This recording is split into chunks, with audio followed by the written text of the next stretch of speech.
Do you like teenage girls? When you say teenage, how old are we talking? Girls who are teenagers. Rolex on your wrist, a plain giant. For someone to come home with me, all you have to do is be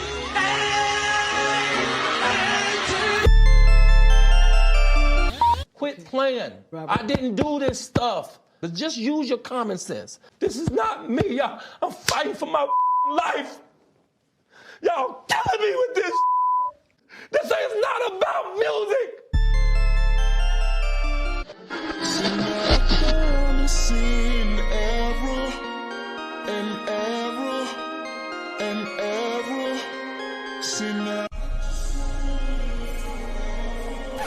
What up and welcome back. It's your girl Jane, the plainest Jane, and we've got some syrup to get into. Come on in, hit thumbs up, have a seat. I know y'all missed me because I missed y'all too.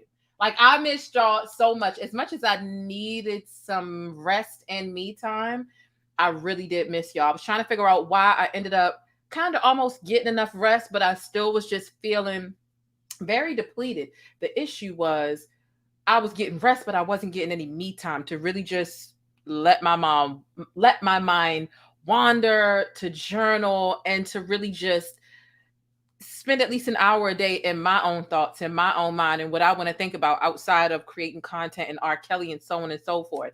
And I had got some me time yesterday, and I instantly felt better even before I went to sleep.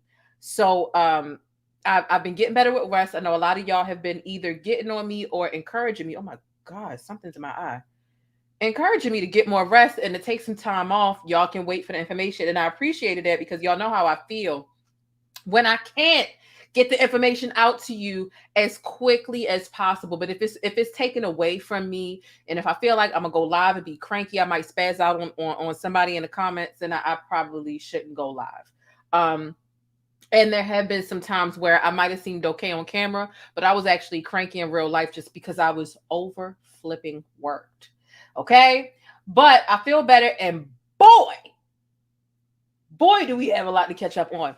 Shout out to all the people who are part of the membership. You have been privy to so many motions and so much stuff that I've been posting backstage for you all. I mean, the frivolous motions, shuffling back and forth. We had a fight with the Beehive this morning, literally today. Like, right, obviously this video is about day 13, right? But however, today though, literally on today's date, the Beehive, right, to R. Kelly supporters, there was an altercation outside of the courthouse and one of them got arrested. We are gonna get into the details, but let me tell you something. If you really want to know all the tea and all the syrup, because I'm not on here, right? Because I don't think I've been on here since Thursday, the early Thursday morning or something. Was it Wednesday night or Tuesday? It's been a minute because I had to take some time to kind of, get myself together.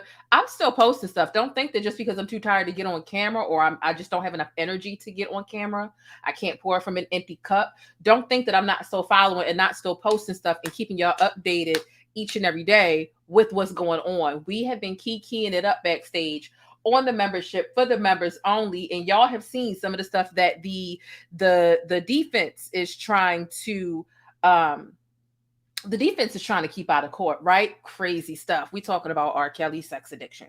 We're talking about R. Kelly literally getting shots to cure or curb his unhealthy sex addiction, right? There's just a lot of stuff that the defense is trying to keep out of testimony, and it really doesn't make any sense. But look, the first thing that we need to get into this Beehive scuffle. Okay, right? Like the fight between the R. Kelly supporters that literally led to one of them getting arrested this morning. So come on in, hit thumbs up. An R. Kelly supporter got arrested outside of the courthouse before court even started today. So I want to discuss that. She is out of jail. Some of you may know her. Her name is Infamous Sylvia. She named herself Infamous Sylvia, right? She's an infamous YouTuber here. And of course, she's in defense of R. Kelly, right? Apparently the other R. Kelly supporter who called the police on her was Hollywood Nexx, also here on YouTube. And they've got this feud, this scuffle. They don't like each other. Listen, it's honestly, I can honestly say it is a chore for me to keep up with the flawed logic of R. Kelly supporters. I'm that's the most respectful way I can say it. So I don't put a lot of energy. Sometimes it's funny when I see some of their arguments because it's like that makes no sense. However, what I will say is this. What I will say is this, and come on in and hit thumbs up if you haven't already. Child, I wasn't there. Do I want to say it? I'm gonna give y'all the details first, right? Let's get into the intro. Let's get the intro out the way. We have a lot of information to go over today. And I don't want to spend all day on it, right? I'm going to limit the sidebars. Some things are going to be funny. Some things aren't going to be funny. But we're going to get this bus moving today. Thank you for hitting thumbs up because that's a free way for you to donate to the show, to the channel, and to support my grind and my hustle between my family, my 9 to 5, which sometimes is a 9 to 8 or 9 to 9. And then doing all that I can do to bring y'all this very detailed information here, right? So if you do want to support the channel in a non-monetary way, the Cash App is on the screen. I'd appreciate it if you donate, but it's not required, right? If you can't or don't want to support monetarily, just donate for free, right? You can donate money or you can donate a thumbs up. It's really that simple. You can send a super chat or a super thanks, or like I said, just hit thumbs up and subscribe and enjoy the vibe over here with your girl, okay? So R. Kelly's trial has so far stretched over 3 weeks, including over 11 days of testimony in which jurors have heard from 4 alleged victims of R. Kelly's 21 and over witnesses, right? There were some minors, right? People who were minors at the time that they experienced R. Kelly. The jury also viewed 17 clips from 3 videos allegedly depicting R. Kelly's sexual abuse of a 14-year-old Reshona Landfair. We all know that Reshona Landfair is the girl from the tape. Also Sparkle's a niece, right? The last time that I left off with you all, it was day 12. We're a little behind, not too far behind. And the prosecution rested their case, okay, on day 12. So we're going to hear from, I don't know, somewhere a little over 5 witnesses from the defense overall in general, not today, but one of the defense's witnesses testified in the New York trial last year, who was also a former employee of Roberts, okay? So that's a really interesting concept. You haven't really had folks, too many people who testified in New York who are also testifying here, let alone for the defense, right? The last time we spoke also, it was day 12, and there were some motions put in, right? Motions to acquit 3 defendants. R. Kelly's not on trial by himself.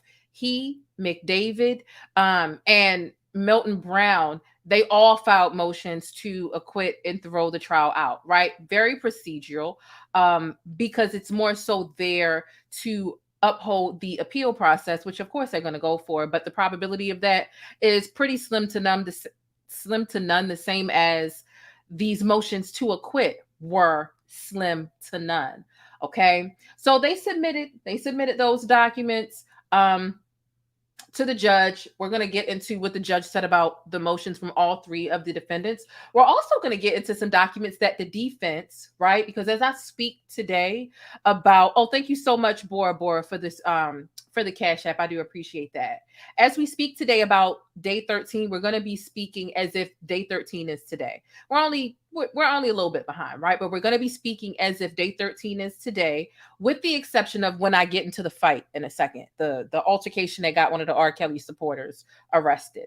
I'm going to speak about that in the context of today because it literally happened today. Other than that, just to simplify things, we're going to speak as if it is day 13. So we're going to get into some documents that the defense have asked the judge to submit to the jury as proof that the tape collector, aka Chuck Freeman, aka Showtime, some documents that the defense wants to introduce to prove that the tape collector was actually an extortionist. And despite the fact that the judge, right, has not ruled on these things that they're trying to submit to the jury, we're still going to take a look at it. And look, if you're a channel member, you already know, right? Because I posted it the day that they decided that they wanted to ask the judge if they could accept it, but the judge hadn't ruled on it yet. But I had already posted it backstage because, you know, my channel members, y'all get the tea/syrup early, okay? We've been talking about back there a lot, right? So what's really exciting about this is, like I said, the judge hasn't ruled on these documents as of day 13, and they haven't. Oh, thank you, Tawana. I appreciate that Cash App. What's really exciting about this is the judge hasn't ruled on these documents and whether they'll be admitted into court for the jury to see, but you here on my channel, so you'll be able to see them which way things go. Okay, so R. Kelly's attorney, they do successfully, right? Here's what I want to say. They do successfully highlight some lies or inconsistencies, depending on how you want to categorize it yet. Like some things that came out in court. One person might have said that they were 16, but they were really 17, which is a big deal to R. Kelly's attorney because the age of consent in Chicago, Illinois is 17 as it differs from state to state, right? So R. Kelly's attorney was able to successfully highlight several either inconsistencies or lies, right? But it ultimately doesn't end up proving that Robert is not a documented, a certified, a bona fide fucking pedophile. Okay, so that's really all that R. Kelly's defense has. Now, McDavid's defense is something different when he does take the stand, but R. Kelly's defense is really paper thin. It's really paper thin. There's no hope for him, in my opinion. That's my opinion, having covered this and being the, you know, the mild R. Kelly legal expert that I am, right? While I'm not an attorney, I've obviously been studying this stuff for a couple years. It's going to be a guilty for Robert, right? The only person who has hope here to be let off the hook, it seems like to me, could be who has presented an extensive defense. While it makes sense, I still feel like a bunch of it is lies, but it makes more sense than Robert's, is McDavid. I mean, just so much time on the stand, but we're going to get into that a little bit later. Thank y'all so much for coming through. I know I got so many messages. Thank you for the people who respectfully asked if I was okay, respectfully just, you know, kind of let me know like, hey, I'm ready for some more info instead of where's day 13? When are you coming on? What? I can't pour from an empty cup. So thank you for the people who have enough couth to really let me know, hey, I miss you. We ready for some more, but whenever you're ready, come back, as opposed to the people that are like demanding content out of me. If I'm like not in a headspace, if my mental health, if I'm not feeling great, I can't give y'all great content and show up as the amazing person that I am. And I don't want to sit here cranky, hungry, sleep deprived, irritated. Like that's just not, it's just not it. Like it's just not it. And sometimes I have, like when I went live a while ago and we were live for 15 minutes and I had to shut it down, I realized too late that I was depleted because I was focused more on satisfying everybody else rather than really taking inventory of what I was feeling and realizing that I really didn't have anything to give despite the fact that I wanted to. But nonetheless, without further ado, let's get into this. Make sure y'all hit thumbs up on the bus. Share this video via text message with your friends and Facebook groups, Instagram groups.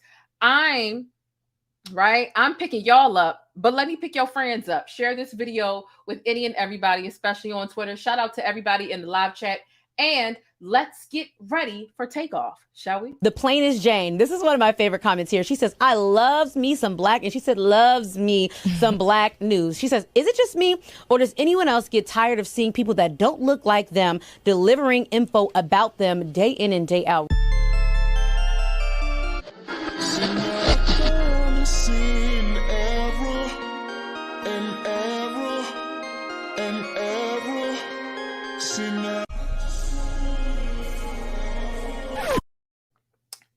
And we're back. Shout out to JasmineMadeIt.com, a new sponsor on the channel. I'm almost finished with the new commercial. Like I've got a lot going on. I got this commercial, I got a job, I got the trial, I got my family, I got the cat. I just checked my P.O. box. Somebody sent something for Leo and they addressed it to Leo. It was addressed to Leo, the CEO. I just checked the P.O. box yesterday, which was what, September 7th. But it seems like the thing that somebody addressed to Leo, it had like a return date on it. And it was like, if you don't pick it up from your P.O. box by August 28th, it's going to return to sender. So whoever sent that, I didn't realize there was a return date on it. So you might get whatever you purchased for Leo back. I'm sorry about that. If you want to send it back, cool. If not, I get it, But thank you to the people who have sent stuff to the inbox. It's been overwhelming. I haven't even been able to open everything. Thank you so much, Lou Marzette, for the $9.99 super chat. I really appreciate that. Shamika Logan, has sent a $2 super chat and says, thank you for all you do. Love your channel. Thank you. Abigail sends a $49.99 super chat. Thank you so much. I do appreciate that as well. And Malvina Campbell sent a $9.99 super chat that says, glad you got some rest. Let's go, let's go, let's go. Thank you, thank you, thank you, thank you, thank you. Thank you, thank you, thank you. I appreciate that so much. And I don't want people to feel like I ignore the super chats, because when y'all donate, I do appreciate those things, despite the fact that I'm trying to keep the show going. I'm trying to keep it efficient. I know y'all don't miss me. I know y'all want the information, blah, blah, blah. I'll try to leave a timestamp down below when I get done. Shout out to the Loaded Heckler for becoming a member. All right, let's get into it. Let's get into this trigger warning. Y'all already know what it is. If we're covering the R. Kelly trial, you know we're probably talking about R. Kelly having inappropriate, intimate relationships with minors. And if that sort of type of sexual abuse or trauma is something that triggers you or that you don't want to hear, you have the opportunity to click away. Okay. So real quick, I hope you're feeling all right. I hope that your mental health and invisible problems are intact. Now that I got mine intact, now I can encourage y'all to get your mental health in check, or click away, and I'll catch you next time. Shout out to the new subscribers. I think we're almost at 19K. So y'all are dope. Okay. Of course, before I get into breaking down today's topics and viral events, make sure you subscribe and thumbs up or down. Either way, I appreciate it. But make sure you think critically and independently, regardless of what you hear from me or anybody else. Now, we'll get right into it. I just want to give you a reminder that anytime I'm taking a day off or I need the day off, you can still listen to the transcripts, which more than likely will not be the day that I'm on, but it's every single word that's said, that's reenacted in the courtroom. At Miss Love Zone is the very first link you'll find down below in the description box. Go down there, you'll see subscribe to At Miss Love Zone. The first blue link you see down there, you'll be able to click on his channel, subscribe, and listen to some really good theatric, dramatic reenactments of the transcripts. I'm giving you summaries. I'm giving you condensed synopsis of what's going on for the 8+ hours in the courtroom each day. The transcripts give you every word that's said in that courtroom before the jury comes in and after the jury leaves as well. Okay, so a lot of that stuff can be real. That's stuff that I've missed. I'm obviously not reading through every word in the courtroom because it's just too much. But it's really good over there because they've got like a different actor for every character. So when you stop over to Atmos's channel down below in the description box, that very first link, make sure you drop some pancakes and let them know Jane sent you. Okay. I just want to remind you all, the defense won't, right? And the defense still has not denied that it is R. Kelly on these tapes while he's having inappropriate, intimate relationships with minors. They haven't denied it. They won't deny it because it would be a lie. And instead, they're focusing up on dirtying all of the witnesses and accusers, which is why R. Kelly's attorney spent a lot of time in day 13 today going over and saying, she said she was 16, but she was 17, and so on and so forth. We've heard all of that stuff.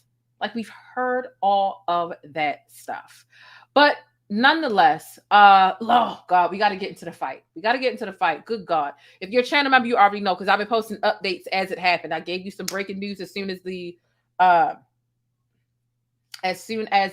altercation and the arrest took place outside of the courthouse. So let's get into some of that information. Some of you may or may not know who infamous Sylvia and Hollywood Nexx are. Like I said, the two R. Kelly supporters. I do call it R. Kelly supporters, Beehive members, right?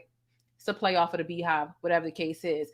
Long story short, when it comes to these two, they hate each other's guts. Sylvia is saying that Sylvia's 55, right? So she's the one who got arrested because Hollywood Nexx, who was 45, called the police and said, hey, she assaulted me yesterday, which was Wednesday.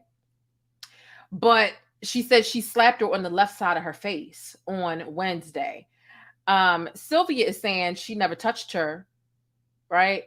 But she's saying that Hollywood Nexx threatened her. Long story short, the police was outside waiting for Sylvia this morning as the both of them showed up to the courthouse like they do every day to, get their front row seat of seeing what's going on for their king, R. Kelly.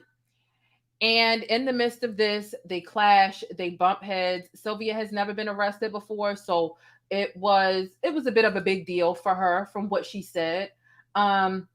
Now, she was placed into custody when Hollywood Nexx was initially hit on Wednesday. She denied medical attention, allegedly.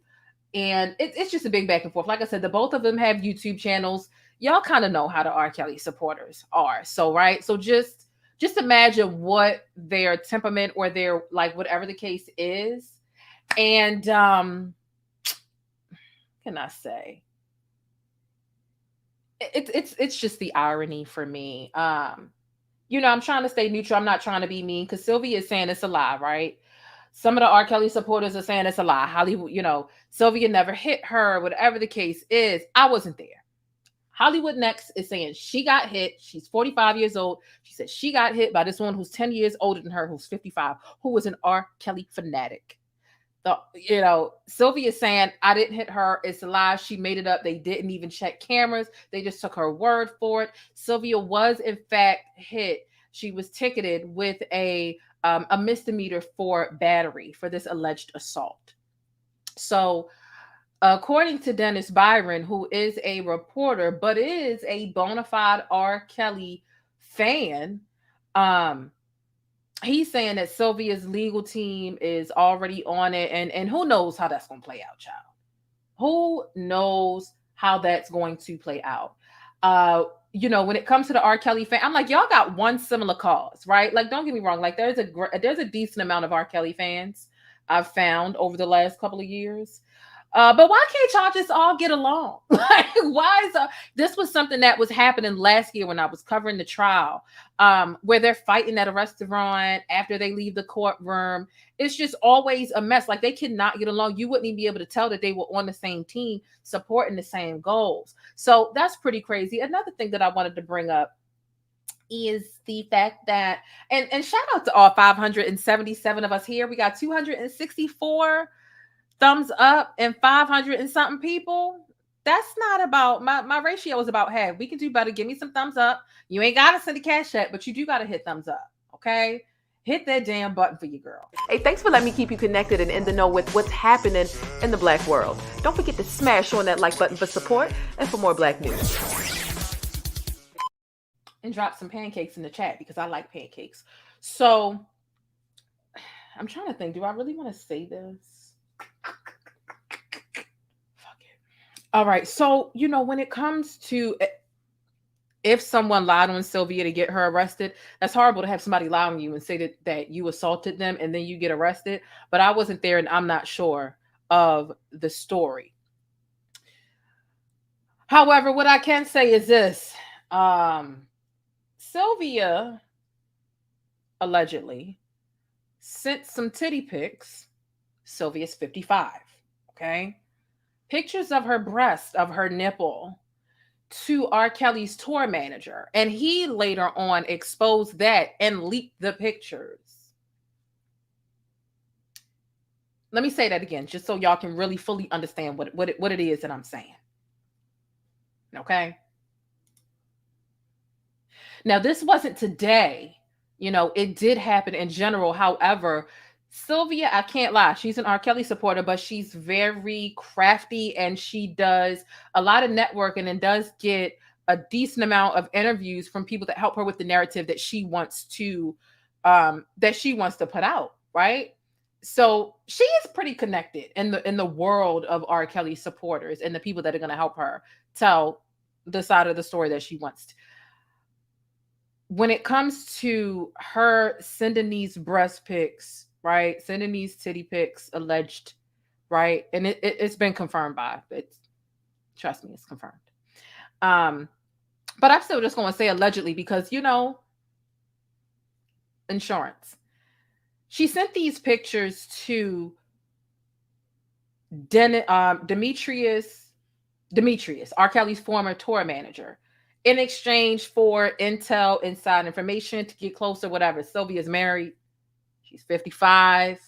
She's a Bible thumper. She takes her Bible with her to the courthouse every day, and she feels like that's going to protect Robert from the quote unquote setup that the accusers are telling. Look. The Beehive is sending titty pics, allegedly, to R. Kelly's fired ex-associate. We're just going to start off by going to the bush because you can't make this shit up. You can't make this shit up. It was gone. Let me just go in the bush and weep. Let me just go in the bush and weep. I just have to go in the bush and weep. Really. I don't understand.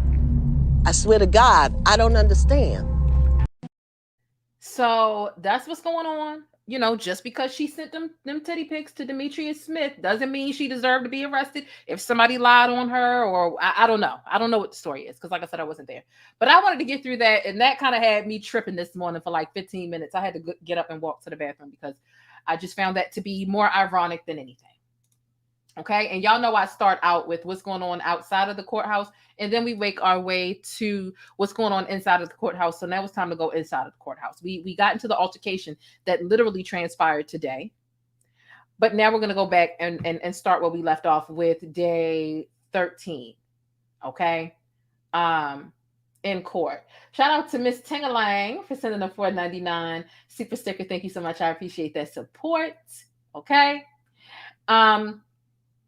So yeah, y'all, they titty pics, and they busy calling the teenagers fast asses. They fast asses. Your fast married Bible thumping ass shouldn't have had your goddamn titties trying to get girl. Okay, child.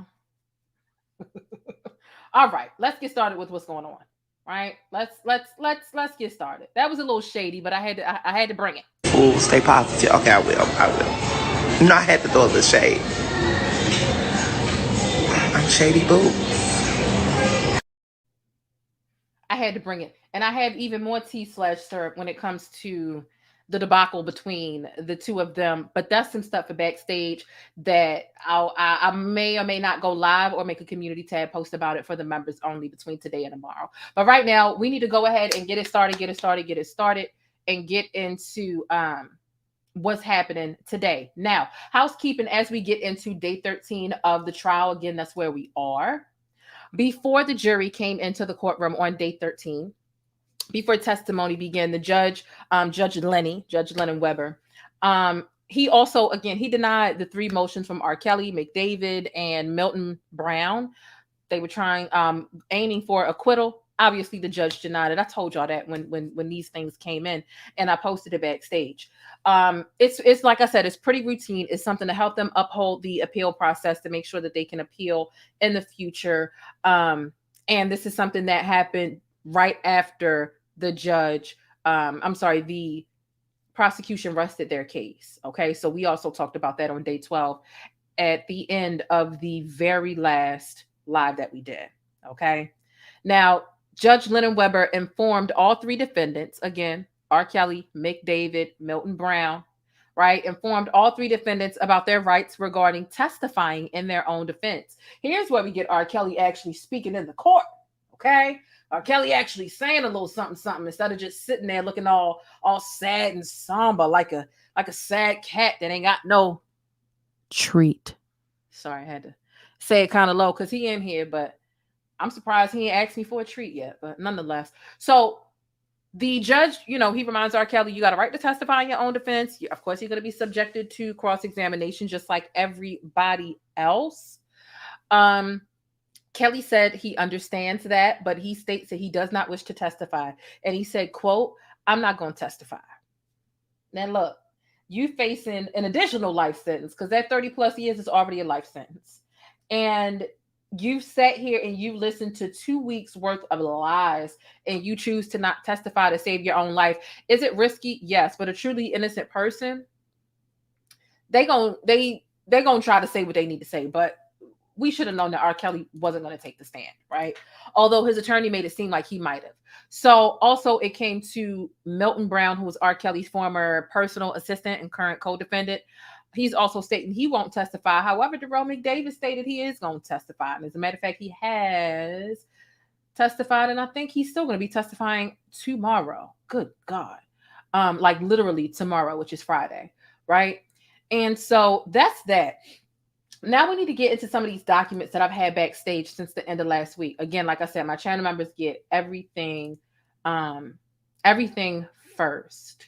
So one of the first things that I want to get into is what the defense was trying to introduce to the jury. Like I said, the judge hasn't ruled on this yet. As of today, which is day 13 of the trial, which is what we're talking about, the judge hasn't ruled on this yet. However, that don't mean your girl ain't got her hands on it. Okay? And it ain't illegal, but I got it. Okay? So what this is this is stuff that the defense feel like is going to help discredit one of the star witnesses in this trial, who is the tape collector, as I call him. He was specifically hired to get the tapes back, to physically get the tapes back, not to investigate getting the tapes back. Two different people. So the tape collector, aka Showtime, aka Chuck Freeman, was hired to get these tapes back, and R. Kelly's private eye, who is since deceased, right? Famous celebrity, investigator. He was basically saying in some personal memos that he wrote before he passed away that he's a greedy, sleazy extortionist. Like I said, I put this on the backup channel. Okay. So, you know what? I left one detail out with that damn courthouse fight. I'm gonna have to circle back to that. So with this, they're trying to introduce these documents. Let me make sure I have it larger on the screen so that you're able to see and you're able to read. Okay. And these documents are basically, they feel like this is going to discredit him and encourage the jury to not believe him. Right. So if you take a look, you're able to see that this is a memo from 2001 from R. Kelly's since deceased former private investigator. And so you can see that Chuck Freeman, the tape collector, left this message. It says there was another woman's voice in the background. And apparently the woman says something like, "I'm going to the FBI right here." And apparently Chuck said something that he's leaving a message. And so these are transcribed. He said, "I told y'all not to fuck with me, but I see y'all wanted to fuck me." So Jack Palladino, who was R. Kelly's since deceased private investigator, he said, "I want y'all to keep talking in the background there. This nigga's a bitch. All this da-da-da." And this is on the answer machine. So some of the stuff you can see is bleeped out, but you can see he's angry. He wants his money. Again, his story based on what he said on the stand, and he had a lengthy time on the stand too, that spanned longer than one day. He was saying that R. Kelly's camp promised him $1 million for the return of that tape, and he never got his $1 million. And he was just getting these different like little lump sums that weren't $1 million. So he decided to keep hitting them upside the head and coming back over and over again, asking them for more money. So he called. He did a lot of threatening. Jack says, I'm sorry, not Jack. He said, "I just wanted to tell y'all, if y'all fuck with me, I'm going to show you how to get fucked, okay? This is Chuck, and you know who the nigga is. I told you, whatever you do, don't fuck with me. You going to fuck me now, so my blank don't have nothing for Christmas. So I'm going to show you when I see you. Matter of fact, get robbed. 24-hour protection for real, because them police might be coming for him. I'm out." Like, threats. Like that's what's going on here. Okay. When it comes to all the stuff that Chuck is leaving on this answering machine. Okay. So let's get into another one, because there's another document as well that they wanted to admit. Again, this is a man who's deceased, but they felt like, hey, he worked for Robert and he said that this man was an extortionist. We don't want him to seem credible. We want to portray him in a light that makes him look bad, right? They're still trying to sway the jury. And honestly, like, it's not going to work. In my opinion, that's like my sidebar from the fact. This is not going to work. However, let's get into this. Is everyone behaving in the chat? Somebody just got hitten. What y'all doing to get hitten? Oh, I see. Dang, somebody asking. Damn. All right.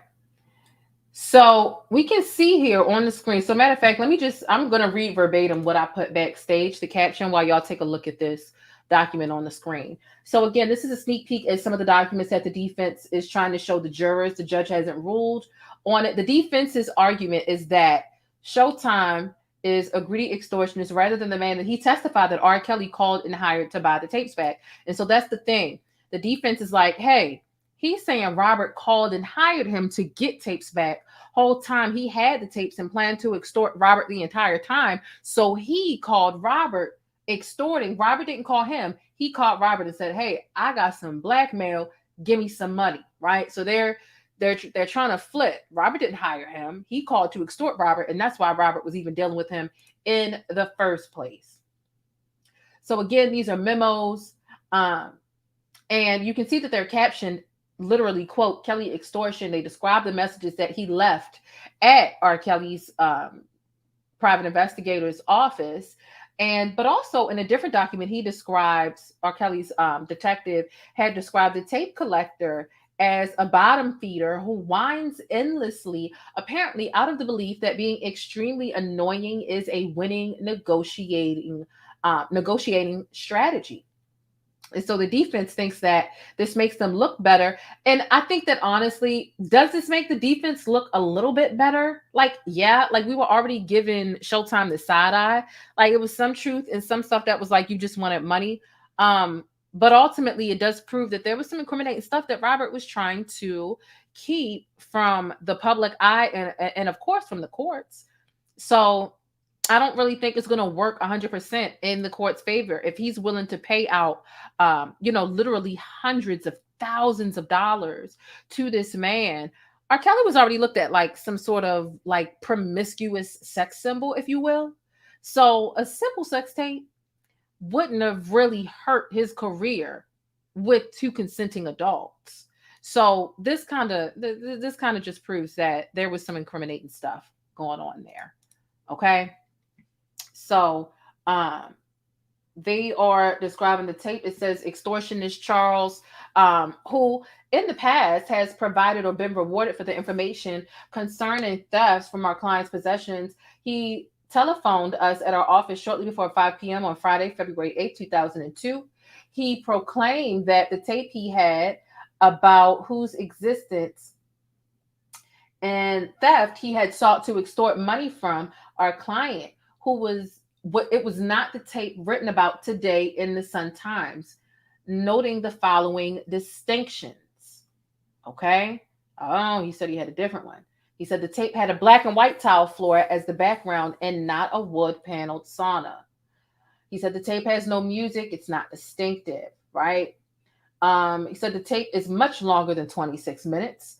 Says the male figure never has conventional vaginal intercourse with the female figure. So it seems like there was like some oral sex going on. We thank Chucky for his call while ignoring his requests for more money. So these documents have been backstage for the channel members for 5 days now. Okay, so that's that, right?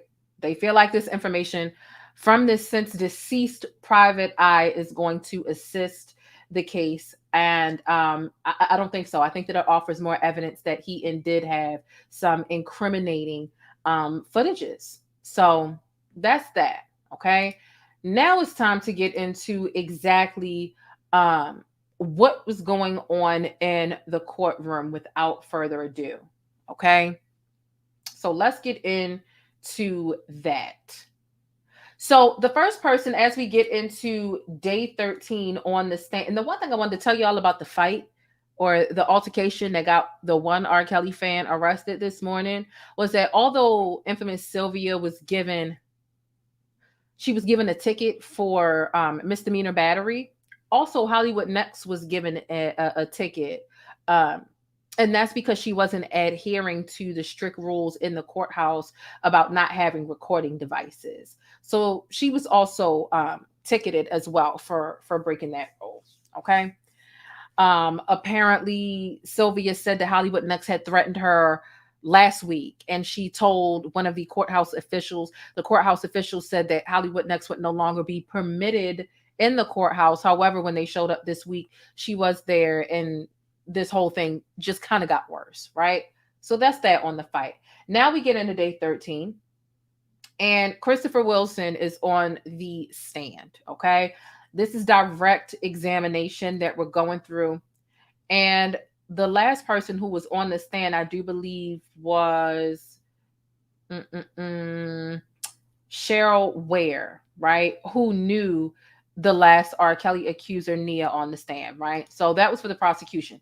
So Christopher Wilson is on the stand. He is a Cook County State's Attorney investigator, and he's currently a part of the Cook County State's Attorney Security Detail. And he's also was also a part of the DEA task force for about 8-9 years that worked with the state's attorney's office. Now, he states that McDavid is a family friend for over 35 years. And obviously, he's testifying on behalf of McDavid here. And so back in 2001, McDavid actually told Wilson, this man on the stand here, that R. Kelly was being blackmailed and that he wanted Wilson, right, the person testifying, to accompany the private investigator, Jack, who is now deceased, on a trip to Kansas City to interview a suspect in the alleged blackmailing that they're talking about. And so Christopher Wilson says when he was in Kansas City, he witnessed a black man being administered a polygraph test during a meeting with Jack, the private investigator, and said that he didn't hear anything about child porn or anything of that nature. Okay. So, and he also added that McDavid was not in Kansas City with him at that time. Okay. So he's obviously testifying on behalf of McDavid. He's trying to alleviate him of some of the fault regarding all of these situations. So he saw a black man getting a lie detector test done. He said McDavid wasn't in Kansas City and he didn't hear anything about child porn. This was 2001 that these meetings and these interviews were taking place, according to Christopher Wilson, who is on the stand right now. And so Christopher Wilson, right, the person on the stand, was hired to protect the private investigator who is now deceased, while the private investigator was supposed to be investigating the alleged blackmail of R. Kelly. Okay. So he was hired by McDavid. So not only is McDavid a family friend for over 35 years, McDavid also hired this person on the stand for the defense right now, Christopher Wilson. Now, in another meeting with McDavid in a hotel in Chicago, Christopher Wilson said that he never heard any discussion of, nor did he see any copies of child pornography, right? Of course, he's going to alleviate himself. He's there to take up for McDavid, but he's not finna incriminate himself. And so that's the end of the direct questioning with Christopher Wilson. So things do go kind of fast in the courtroom as it comes to some of these defense witnesses, at least in day 13 on the stand. So that's the end of directed. Now we get into cross-contamination of Christopher Wilson, right? And so the prosecutors are emphasizing that it was McDavid who hired Wilson to do the job, not the private investigator. Like, you're hired to protect the private investigator, but the private investigator didn't hire you.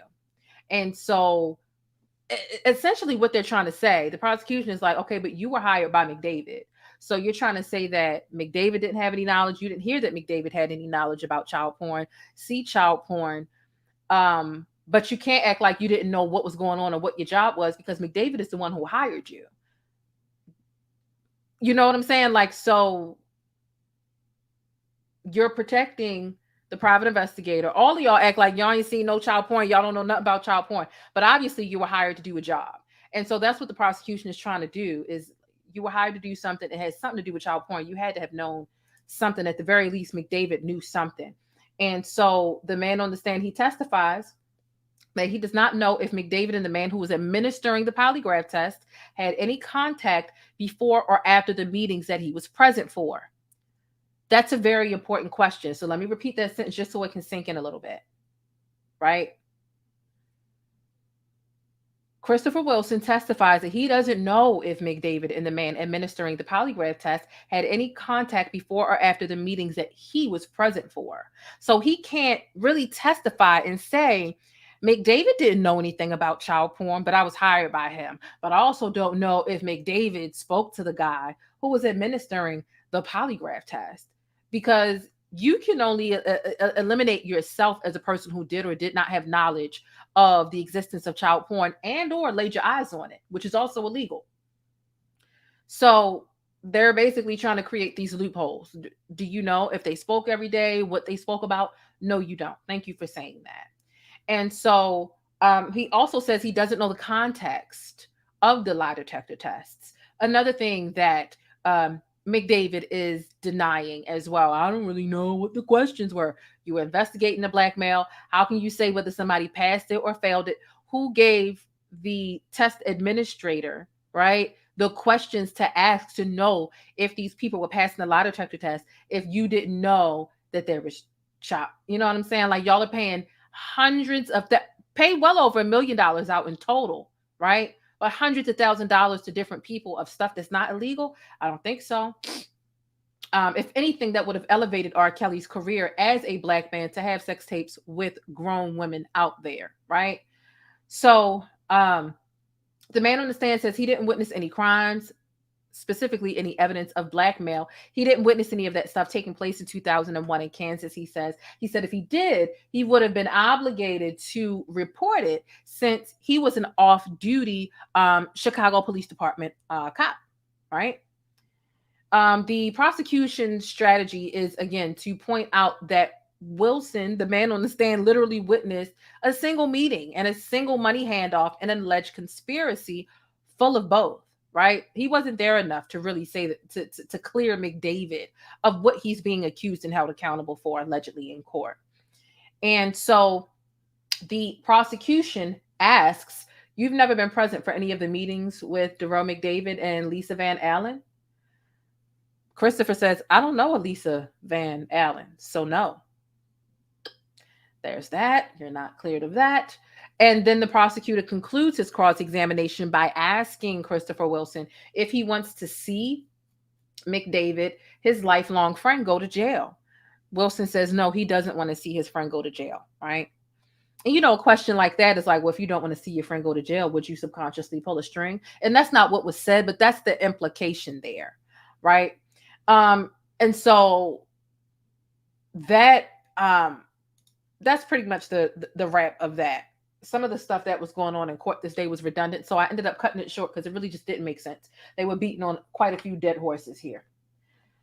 So now we get to the next person taking the stand, who was Mary Green, right? Literally spelled like Merry Christmas, not like M-A-R-I. So I don't know if I say Mary and Mary different. I think I say Mary the same. But anyway, M-E-R-R-Y, Mary Green, testifying on behalf of R. Kelly, direct examination. Now, she is the president of MGPG Events, okay?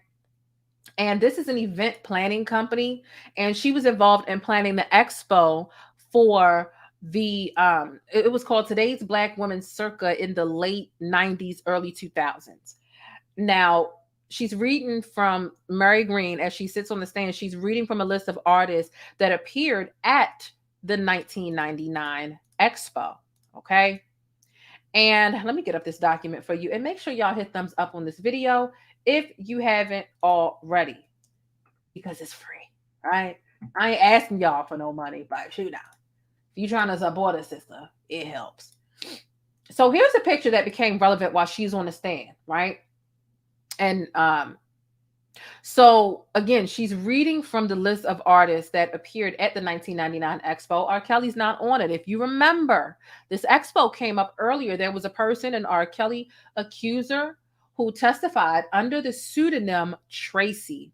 And Tracy testified that she encountered R. Kelly at the 1999 expo when she was 16 years old. Again, they just had her read from the list of all the artists that were performing, right? At the night, officially performing at the 1999 expo. R. Kelly's name wasn't on it, right? So they're trying to discredit the Tracy accuser, right? Now, Tracy, just to jog your memory, she met with him. She asked for his autograph. States R. Kelly also at the time she met him at the mall. She said she was working at the mall. She said she asked for R. Kelly's autograph and a hug. He gave her those things, but also slid his number to her around the time that they met. However, this woman on the stand, or Mary Green, is testifying that R. Kelly made a promotional appearance in 2000, but not 1999, when Tracy alleged that she met Robert. Okay. And so Tracy is saying that he came in 2000, he didn't come in 1999. But in the year 2000, the accuser would have been 17, which is Illinois' age of consent. Okay. So that's a big deal to the prosecutors. Like, okay, well, it's not illegal, it's still trifling to think that he's targeting children. However, this is a big deal in R. Kelly's attorney's mind, right? He's still a creep. But this is a picture from him allegedly at the 2000 event, not the 1999 event. Okay. And so now we get into Mary Green. Again, she was working this event. And cross-examination, she says she doesn't know if R. Kelly came to the 1999 one. This is where things get a little sticky, because listen, she's saying, okay, well, he's not on the lineup. He's not on the official lineup to perform or do anything significant. However, I'm not sure if he wasn't there. She can't completely say R. Kelly was not there. She cannot say that without the shadow of a doubt. She does add that security would likely have notified her if an artist of his size were to show up on his own. Because just because there are those people from the official list there on 1999, it doesn't mean that other artists aren't going to show up and kind of, get some free promo and engagement with the fans, meet and greet type vibes. Some of them still pop up just to, show face, do a little something, something. So that's that. Are you clocking like what's going on here and these the year differences? Because that's really all Bone Jean had. That's all R. Kelly's attorney has when it comes to let's make them look like horrible people. Like, girl, you talking about an 8-month difference? An 8-month difference. He's still a creep. Are y'all following what we doing so far? Put a 1 in the chat if you're following, right? And put a 2 if you're confused. And if you're gonna put a 2 and you're confused, let me know what you're confused about. Okay. So while I wait for y'all's votes to come in, let's go ahead and go on to the next person on the stand. All right. The next person on the stand is a man named Tom Arnold. Now, Tom Arnold is testifying on behalf of Milton Brown, direct examination. And say, Tom Arnold is an audio engineer who formerly worked for Chicago Tracks. Chicago Tracks is one of those infamous studios that R. Kelly used to spend a significant amount of time in. Okay. And so an audio engineer, Tom Arnold, he worked for Chicago Tracks at the studio. R. Kelly sold R. Kelly's old recording studio in Chicago. Now, he says he began working for R. Kelly directly in 2003 under R. Kelly's production company, Bass Productions. Now, he says he stopped working for R. Kelly in 2011. Okay, I make this picture bigger just so y'all can look at it, because believe it or not, quick fun fact, I was watching the R. Kelly fans and all they had to say about this document, R. Kelly, or this image exhibit, and they were basically saying, this is not R. Kelly, stop lying, that is not R. King. And it's like, why would you, and I mean a bulk of them, not just one. It's like, why would you say that this isn't R. Kelly when this is supposed to be helping to prove your case? This is supposed to be proving that Tracy is a liar, right? So why would you try to rip this photo to shreds and saying that's not Robert? This is him in 2000 at the Circle when she said she was 16 in 1999. And if he showed up in 2000, like this picture was submitted into court like it was, that means she was technically 17 when she met him. Like, that's what I'm saying. Like, following the flawed thinking of the Beehive, it can be really exhausting. But let me know if you think this looks like Robert or not. but this is something that was actually in court. Okay. So this is the same Tom Arnold, again, this man who was on the stand, right? This is the same Tom Arnold who testified against R. Kelly at the Brooklyn federal trial. So he's testifying for the defense this go round, but last year in New York, he testified against him, right? But even though he's testifying on behalf of Milton Brown, this is just a mess. This is just a mess. And so last year he said that R. Kelly docked him a full week's salary for the grievous error of booking a male tour guide at Disney World.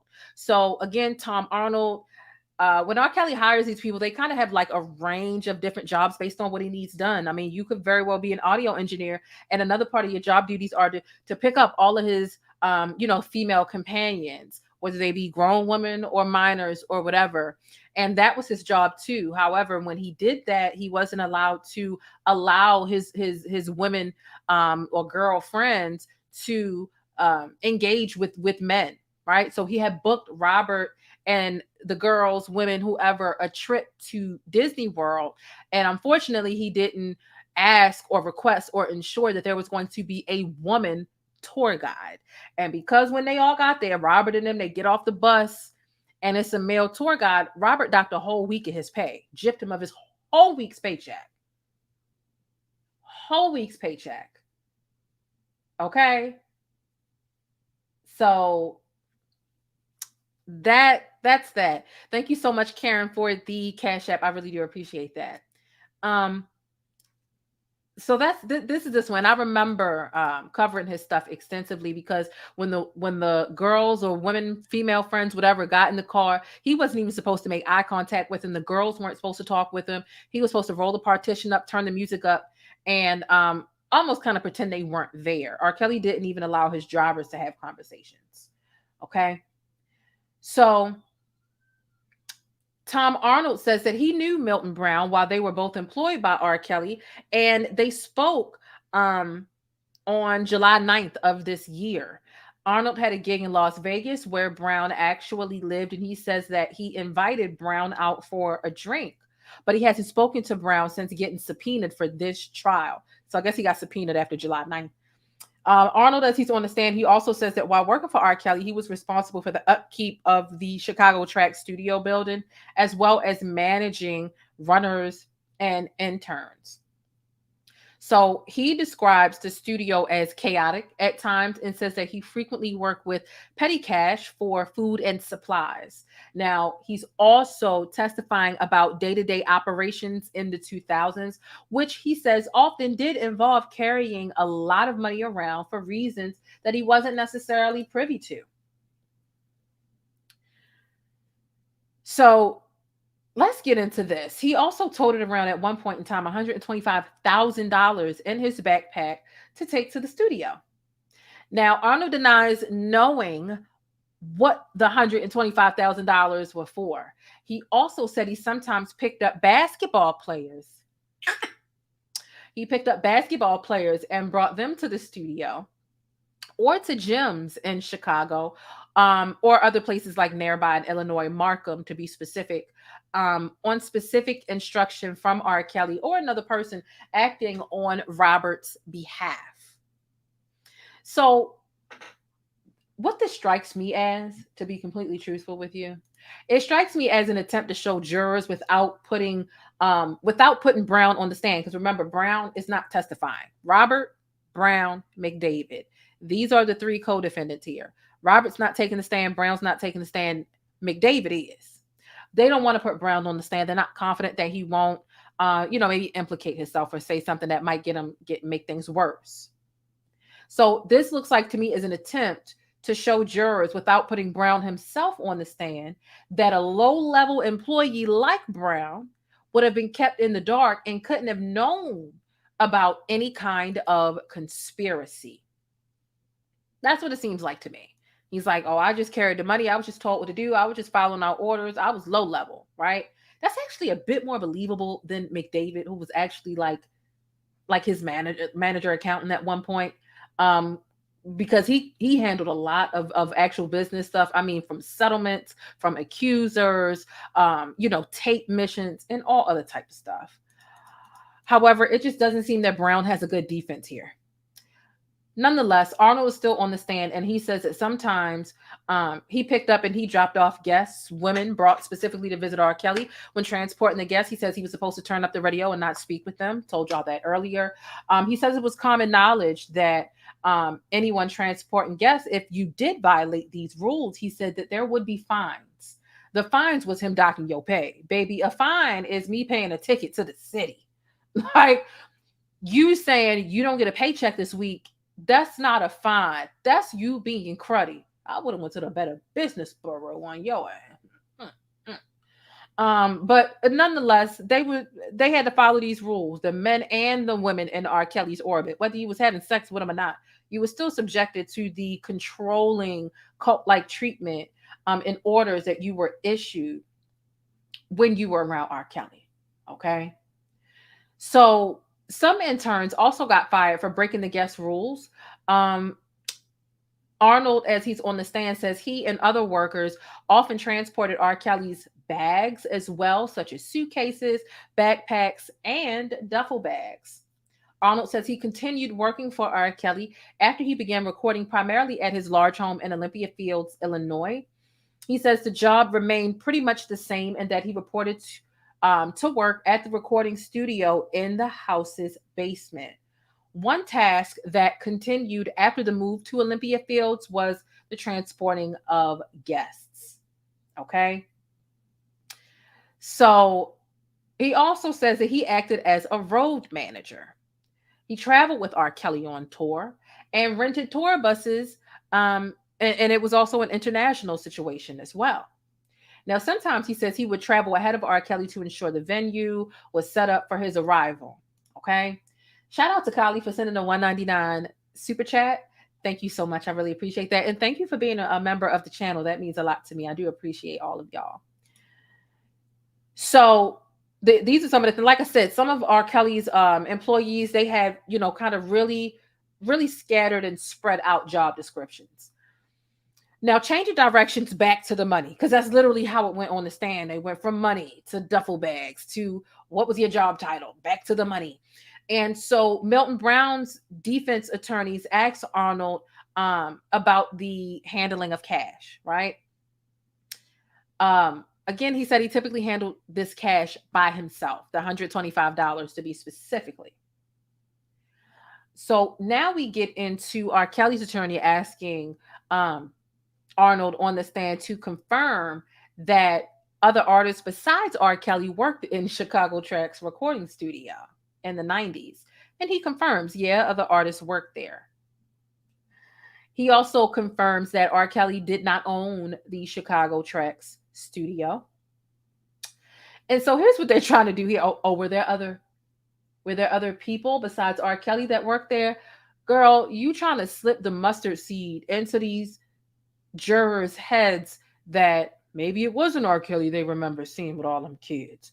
Maybe it was another random man in that studio. It's not going to work. The only way it's going to work is, was it mystical? But that's still not going to work. They looked totally different at that time. Okay? And Mystical's facing life for rape right now, too. If you follow me on Twitter, you saw I tweeted that out. Moving on, though. So R. Kelly's attorney says,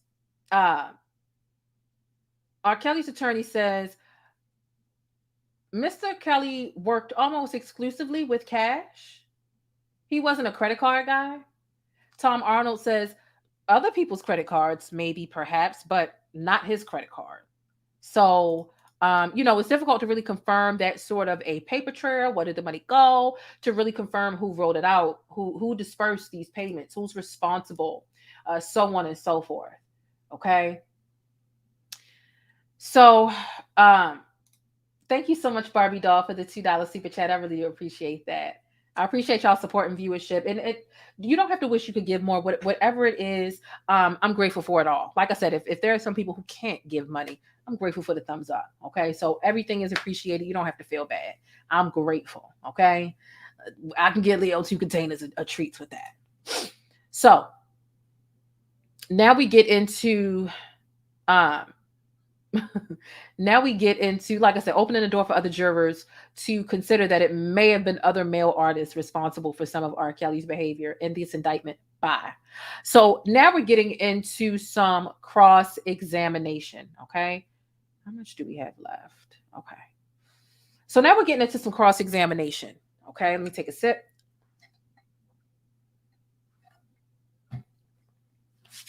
Again, this is Tom Arnold still on the stand, testifying on behalf of Milton Brown. Okay. And so now Arnold tells the prosecutors that he picked up $125,000 in cash for R. Kelly back in 2004 and 2005, and that he cashed checks between 2006 and 2007.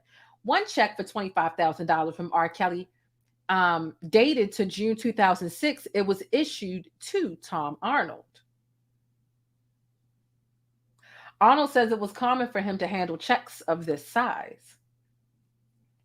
Okay, so you got a little $25,000 check. Okay, well, it's not little, but maybe little to Robert at that time.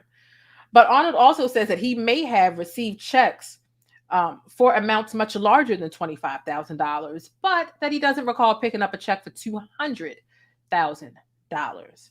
So now the prosecution asks if the $125,000 Arnold earlier said he picked up was actually only $75,000, right? All these different numbers that they're shooting back and forth. And one thing about the prosecution, they don't always make it abundantly clear as to what they're trying to imply and what they want to soak into the juror's mind. Sometimes they follow up with that in closing arguments, right? They don't want anybody to kind of reverse engineer what their strategy is. But defense, they're going to let you know right now what seeds of doubt they want to sow in your mind. So they asked him about $25,000 check. Then he says, yeah, okay, but I don't recall a $200,000 check. Prosecution is asking if the $125,000 cash he said he picked up earlier was just $75,000 cash. Arnold says, I don't remember. Like, how do you not remember? You sat here and you confidently brought up $125,000 in cash multiple times. And they're like, you sure it was 125 or was it 75K? I don't know. Then how could you confidently say 125 before? It's not making sense. I can't remember. In response, the prosecution produces a prior interview report in which Arnold says he picked up $75,000, not $125,000. Ooh, caught you in the lie. Caught you in the lie. Caught you in a lie. Okay. Yeah, he does have another trial after this one. Yes, he does. In another case, Arnold says Brown gave him a ride. He also says R. Kelly usually used cash and he used other people's credit cards and not his. And that ends his situation. That seemed to be very much of a wash to me. Like, what was the purpose of having him up here? Just to say he toted around cash, duffel bags, he couldn't look at the girls, and Robert docked his pay one time because there was a male tour guide. Like, that did not help the defense in any capacity. None. But, hey, that's who they called up there. That's my opinion. Let me know what you think about it down below in the chat. Okay? Drop a 3 in the chat if you feel like he didn't do anything to help Robert McDavid or the defense look any better. He was very indecisive. And drop a 4 if you think, you know what, they needed him on the stand because he really proved something. He didn't prove anything, in my opinion. That's just me. Okay. Now we've got another person hitting the stand. This person's name is Ronald Winters. They are actually a private investigator and former personal assistant to R. Kelly's private investigator, right? So he's a private investigator now, but he was the assistant of R. Kelly's now deceased private investigator, if that makes sense. You know, what's really ironic is I started getting confused when I was taking my notes the other day for this, because his last name is Winters, and the first person that was on the stand, their last name was Winter. Oh, I'm sorry, that was Wilson. Okay. Child, it got me There we go. Okay, Winters Wilson, same thing, child. Y'all know, because sometimes I go to say cross-examination and I say cross-contamination by mistake.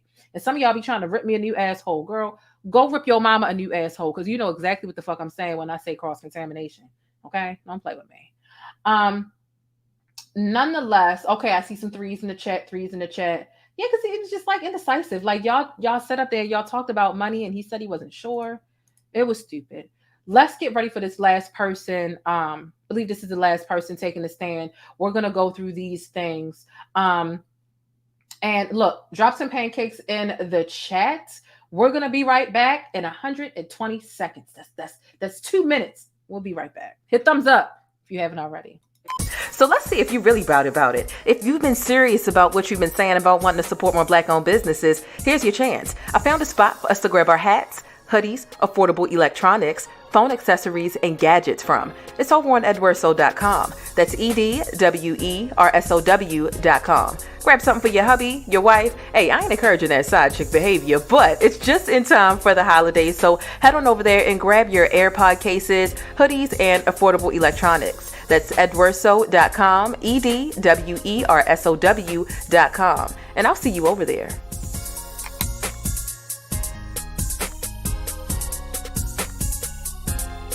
It's time to face it, boo. Your product needs more exposure. If you want to see your ad here on my channel, be sure to shoot an email over to yt.theplainestjane@gmail.com and let's chat. But if you're new in my neighborhood here on YouTube, hey, I'm the Plainest Jane, and I provide coverage and commentary on trending stories, viral events, and Black culture.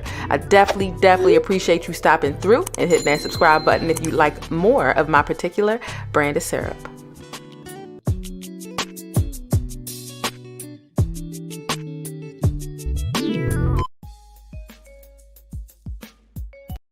All right, now we back. I see somebody in the chat say, I thought when you was accidentally saying cross-contamination, it was wordplay on the PI.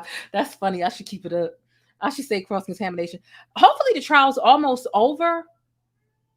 But here's what I can give you, and I really shouldn't be giving y'all this information yet because we still need to get caught up to exactly where we are today. But what I will tell you is this: is the trial is running over. It was supposed to be over the end of this week. The judge even admitted literally today in court. Now, mind you, we're going over day 13. And when I say today, when covering day 13, I do mean day 13. However, let's go back to the example of when I was talking about the fight. That literally happened today in court.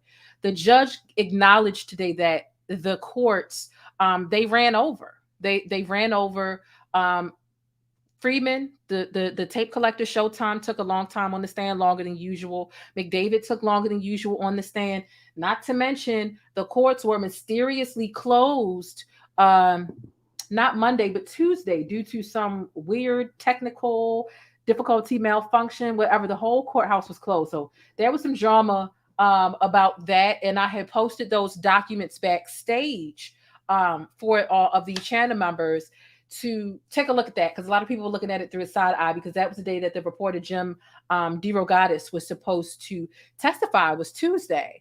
Ironically, we found out late Monday night that the courthouse would be closed on Tuesday. On the day Jim was supposed to testify, Jim submitted a motion to waive his right to testify. And I'm going to just stop right there. If you're backstage with the documents, you already are caught up to speed to an extent. But I'll just stop right there. The trial is running over and the jury's not even deliberating yet, right? Today is actually Thursday. So technically today, tomorrow was supposed to be the last day of the trial. It's not looking that way. They've still got more cross-examination and all that stuff to do.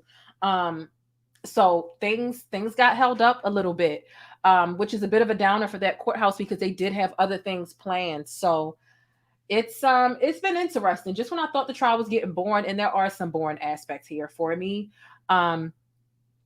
there's a lot of stuff going on. The fight definitely woke me up this morning. Okay. And I'm not excited to see anybody get arrested. It's just like, what is going on with the Beehive? So let's get some energy up in this thing. Leo, what's going on? What's going on here? Let's get you your treat. Let's get you your payment. All right. All right. Go ahead. Get down. Get down. Get down. Let's get some energy up in here and let's get into this last person on the stand. There are some details. I find some of these. Look, I won't even say it. let's get into some of these details. But of course, without further ado, y'all know, I got to get into the mix. The mix gives me energy. It makes me laugh. And sometimes I need a little boost in the middle of these lives. So let's get into this R. Kelly Beehive mix. Okay. Drop some umbrellas, drop some pancakes in the chat. And of course, hit that damn thumbs up button. Let's get into the groove. Did anybody testify on R. Kelly's behalf? What's the name of the young lady who does? God damn it, that's Star. Shout out to Star, because he shouted me out last year when I covered the trial. But that's not what I was trying to play. Let's get into the song. Baltimore, I can't see you. Where you at? Y'all killing me with this. I can't help. Robert. I'm fucking real. You're killing me, man. This ain't not about music. I'm trying to have a relationship with my kids, and I can't do it. Y'all just don't want to believe the truth. You don't want to believe it. At this point, we briefly pause the interview to give Kelly a moment. Man, y'all killing me with this. Y'all killing me with this. Y'all killing me with this. Y'all killing me. Y'all trying to kill me. Y'all killing me with this. Y'all killing me with this. Y'all killing me with this. Y'all killing me with killing me, man. Trying to kill me. Killing me, man. Trying to kill me. You don't want to believe it. Trying to kill me. Killing me, man. Trying to kill me. I hope this camera keep going. Stupid R. Kelly. Fight for my life. Stupid R. Kelly. Do it. Stupid R. Kelly. Fight for my life. Stupid R. Kelly. Do it.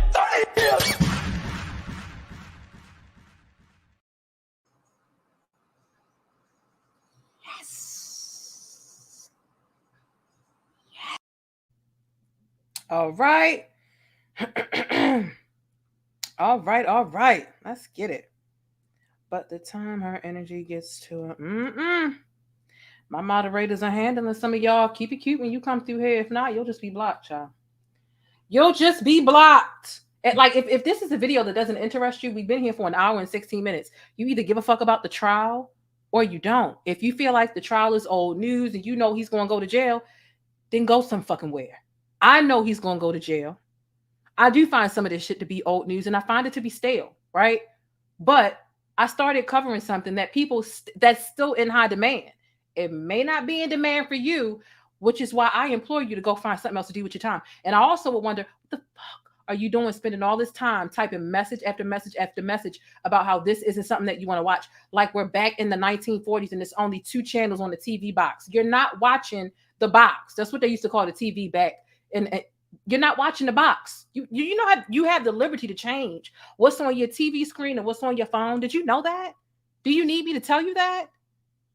Or you really want to spend time with me, but you just wish I would talk about something else. Honestly, I wish I would talk about something else too. I do miss the regular headlines. However, I started something. My fans and my audience and my viewers and my supporters still want it. And I'm not just going to quit covering the trial in the middle of it because I think it's stupid and he's guilty anyway. I knew he was guilty when I started this. However, if you don't like it, fucking go. Get to stepping. It's that simple. We're adults here. I would hope that none of y'all are 13 and under. Like, I mean, come on. Comment after comment after comment. Who forced you? Who has a gun to your head? Forcing you to be here? Not me.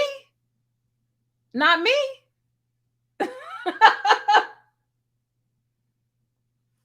People are wild. Like, damn.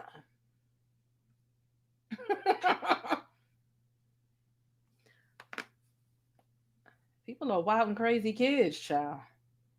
We all grown here, but clearly we're not. You're acting like a child. Did I miss a cash app from earlier? I don't think I did. Keisha, thank you so much for sending a $19.99 super chat. It says thanks for your coverage. Thank you so much. I appreciate that. See, some people spending their time, they spending their money, and this is proof that some people want to see this. If you don't, click your dumb ass off. Don't sit here heckling people because you can get cussed out, right? I didn't start off hungry, but somebody's cooking downstairs, and now I'm hungry, so you can get cussed out, okay? Ciao. I can't wait to get back to the regular headlines. Trust me. I'm sick of this. but I'm gonna finish. Now, next person on the stand is Ronald Winters. He is testifying on behalf of McDavid. This is his direct examination, right? Private investigator, but former personal assistant to R. Kelly's now deceased former investigator. Ooh, does that make sense? That's like, he's currently a private investigator, but a former assistant of R. Kelly's former private detective who was deceased. Okay, so that's that. He says he began actually working for Jensen, right? Ed Jensen was R. Kelly's attorney back with the 2002/2008 trial. Helped him get off, right? He wasn't found guilty of those charges. You know, the really interesting thing about Ed Jensen is Ed Jensen was somebody who, although he helped R. Kelly beat those charges, before Ed Jensen passed away in 2020, he sat on his deathbed, one of them deathbed confessions, and said R. Kelly is guilty as hell. He helped this man get away with this stuff, but he had to cleanse his spirit before he went to go meet the Lord or whoever the hell he went to go meet.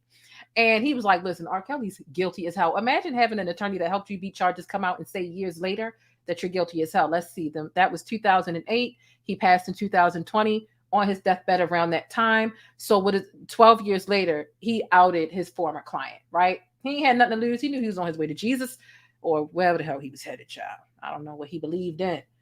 But nonetheless, right? Winters, okay, so yeah, he was actually the assistant of R. Kelly's former attorney who helped him get off, right? He began working for this attorney in 1998, right? So not the private detective, the attorney. And he says that while he was working for Ed Jensen in spring of 2007, he met R. Kelly as well as Derrel McDavid, right? During this time, around about 2007. And he said that he was aware of 6 or 7 times when videotapes were brought to Jensen's office, okay? And so the defense, they rephrased their question based off of how he's laying out this information.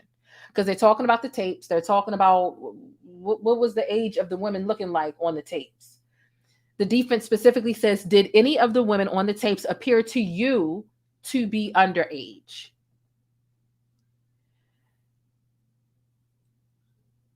Ronald Winters on the stand, he says no, right? And that's a question that it's not going to exonerate, like it's not going to alleviate you of guilt, because there's no way people watching the tape, they can't like really age verify somebody. It's the person actually having sex with someone who needs to verify the age. So all they can ask is, did she appear to be of age? Did they, you know? So he's saying it didn't appear that anyone on the 6 or 7 tapes that he's aware of that he was privy to, it didn't appear that any were underage.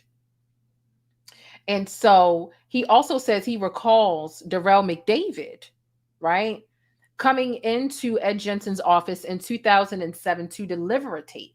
Now, McDavid wasn't present when Winters played the tape for the attorney, but the tape appeared, listen to this, the tape appeared to consist of R. Kelly having sex with 2 women, one of whom was his wife. Appeared to consist, not without the shadow of a doubt. So he's sitting on the stand. I think it was his wife. I'm not sure. This is one theme that I found consistent in the I'm gonna call it excuses, right? Because that's part of my commentary aside of the facts. It seems as though the story that they're trying to keep alive to replace they're like, oh no, it wasn't Reshona Landfair. It wasn't a 14-year-old. It was his wife. That's the story that's been consistent throughout, quite frankly, all of the 3 defendants. That's their story. I didn't see child porn. I saw a tape with Robert with his wife and another woman, right? Or Robert and his wife. Child, later on, we get in the later coverage. It's going to come out. There was a sex tape with Robert and a man, but just stay tuned, child. Stay tuned. Stay tuned. So, okay, we're sticking to the story of it was R. Kelly on there with his wife. And so he also says he doesn't know where the tapes originated, right? and that no one ever told him that the tapes came from Keith Murrow or Lisa Van Allen. Keith Murrow is the man that Lisa Van Allen claims that she sent the tapes to when she snuck through R. Kelly's duffel bag and she found the tape with her and Reshona on there. Okay. Certified child porn by her admission. And she participated in the threesome with Robert, her 14-year-old Reshona and Robert. And so now we get into cross-examination or cross-contamination, you know? And Winters basically says that he doesn't recall ever seeing a videotape of which R. Kelly had sex in a room with a checkerboard floor.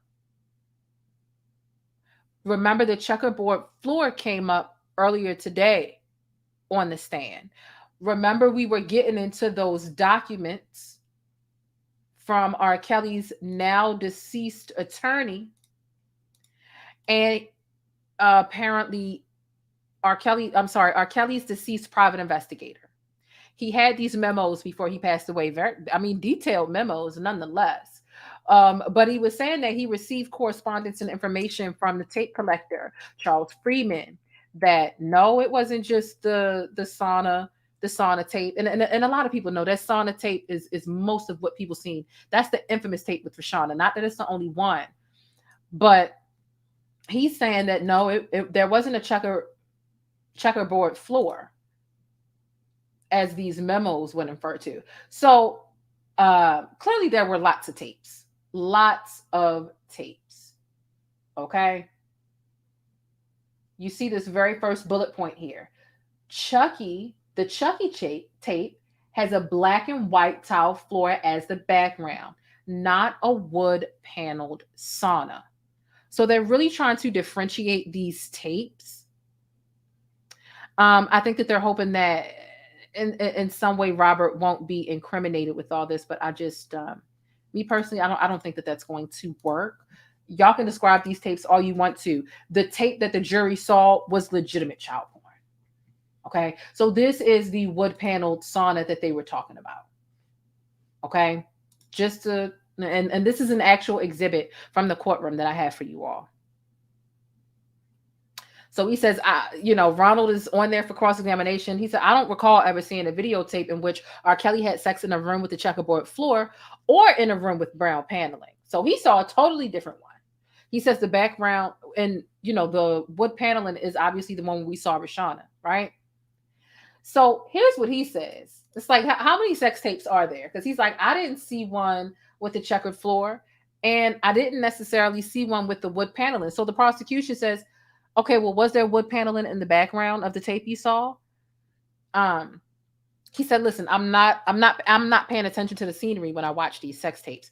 It appeared to be his wife on the tape, and I don't really remember wood paneling or black and white paneling, right? Big help. So, buddy, what the hell did you see?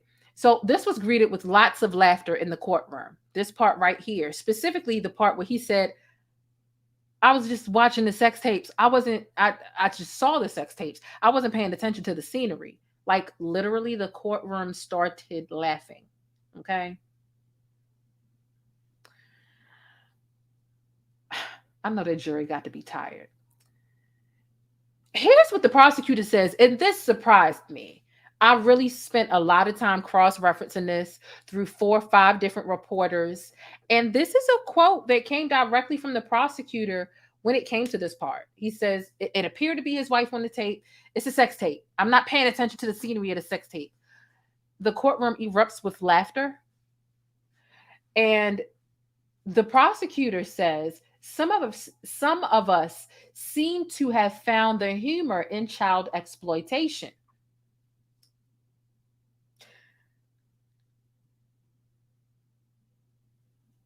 I don't know how to take that sentence. Personally, some of us seem to have found the humor in child exploitation. I guess I do get it. It's a dirty question to maybe try and get him to agree. Maybe because the room laughed. Because the jury laughed. Let me know your thoughts. That's how I think about it. But that's one of them questions. And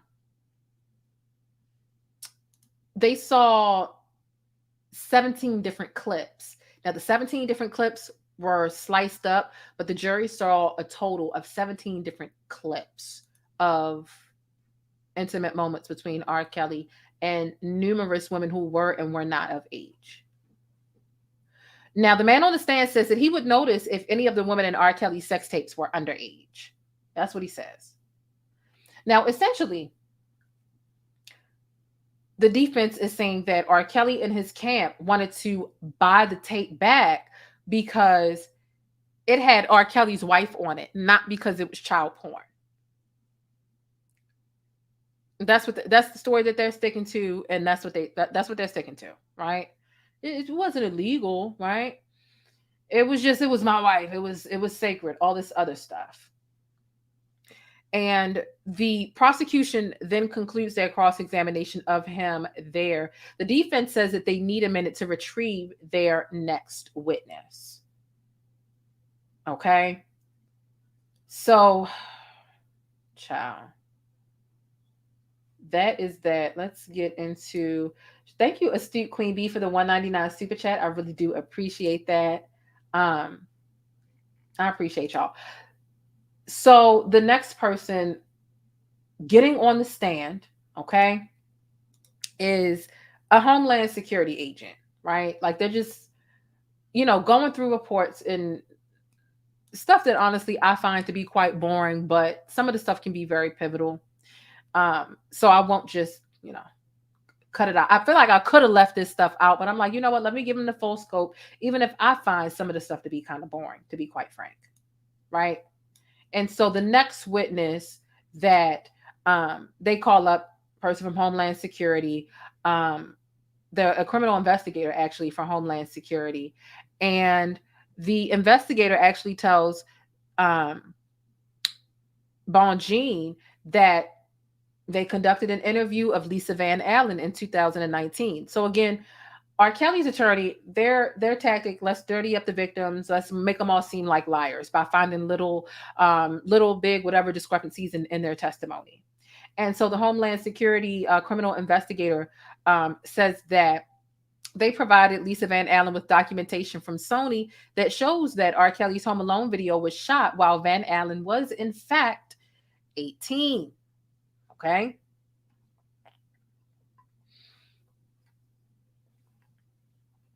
The investigator also says that they interviewed one of R. Kelly's alleged victims that went by the pseudonym Pauline for the first time in June 2019. Okay.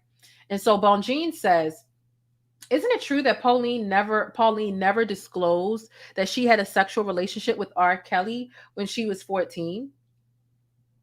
And so the investigator says Pauline only disclosed that information in a later interview, not in the first interview that was conducted in 2019. Okay. And good point, Dawn. Oh, you know what, Dawn? I missed your notification because I did see that you joined the channel membership, and thank you so much for that. Thank you so much for that. I knew I was missing either a super chat or something. This is a good point. So the prosecutor was like, y'all high and key, and I'm trying to convict this dude. That's exactly where I think they were coming from with the, some of us think that child exploitation is funny. I think that that's what he was saying too. I definitely didn't get it when I was taking these notes though. I was like, why would he say that? But I get it now. I get it now. So moving on. Isn't it true that Pauline never disclosed that she had a sexual relationship with R. Kelly when she was 14? The investigator says that Pauline only disclosed that information in a later interview, not in the first interview conducted in June of 2019. And so now R. Kelly's attorney is asking about another interview that the investigator conducted with a Kelly Witherspoon, who was a friend of R. Kelly's alleged victim that went by the pseudonym Tracy. Kelly was the last person that took the stand on day 12. So per the 2019 interview report, the investigator has Witherspoon saying that she thought Tracy may have been 18 when she met R. Kelly in the Westin Hotel in Chicago. I'm trying to understand because this was like her cousin through marriage. Tracy previously said that R. Kelly raped her in the hotel room when she was 16.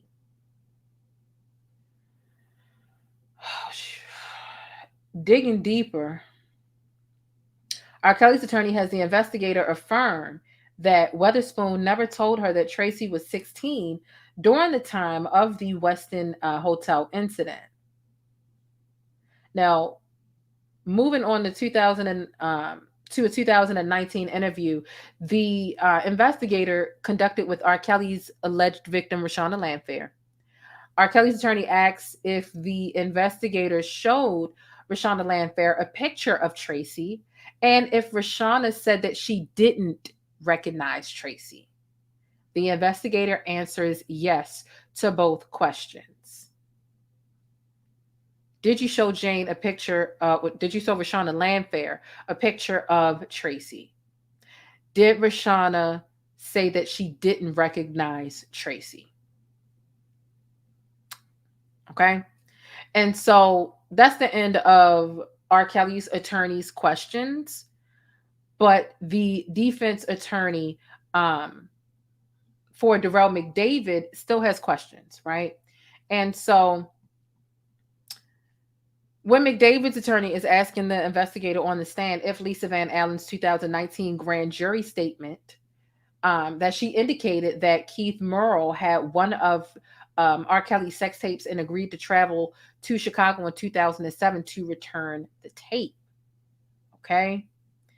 So she indicated that the investigator confirms this, right? That R. Kelly had sex with Lisa Van Allen on tape, according to their testimony.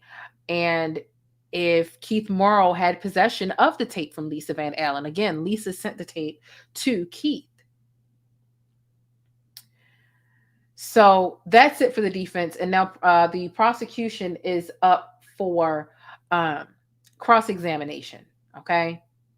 And so the prosecutor is asking if interview reports are the witness's own words or those of the investigator. So they're basically asking about clarification within the notes. Like, are you summarizing it, or is this verbatim from the witness here? The investigator says the reports are their own summation of the interview. So it's not verbatim from the witness. It's the synopsis that the investigator has documented on the reports, if that makes sense. Okay. So now the investigator also tells the government, the prosecution, that sometimes several days can pass between interviews being conducted and when the reports are actually being drafted and written up.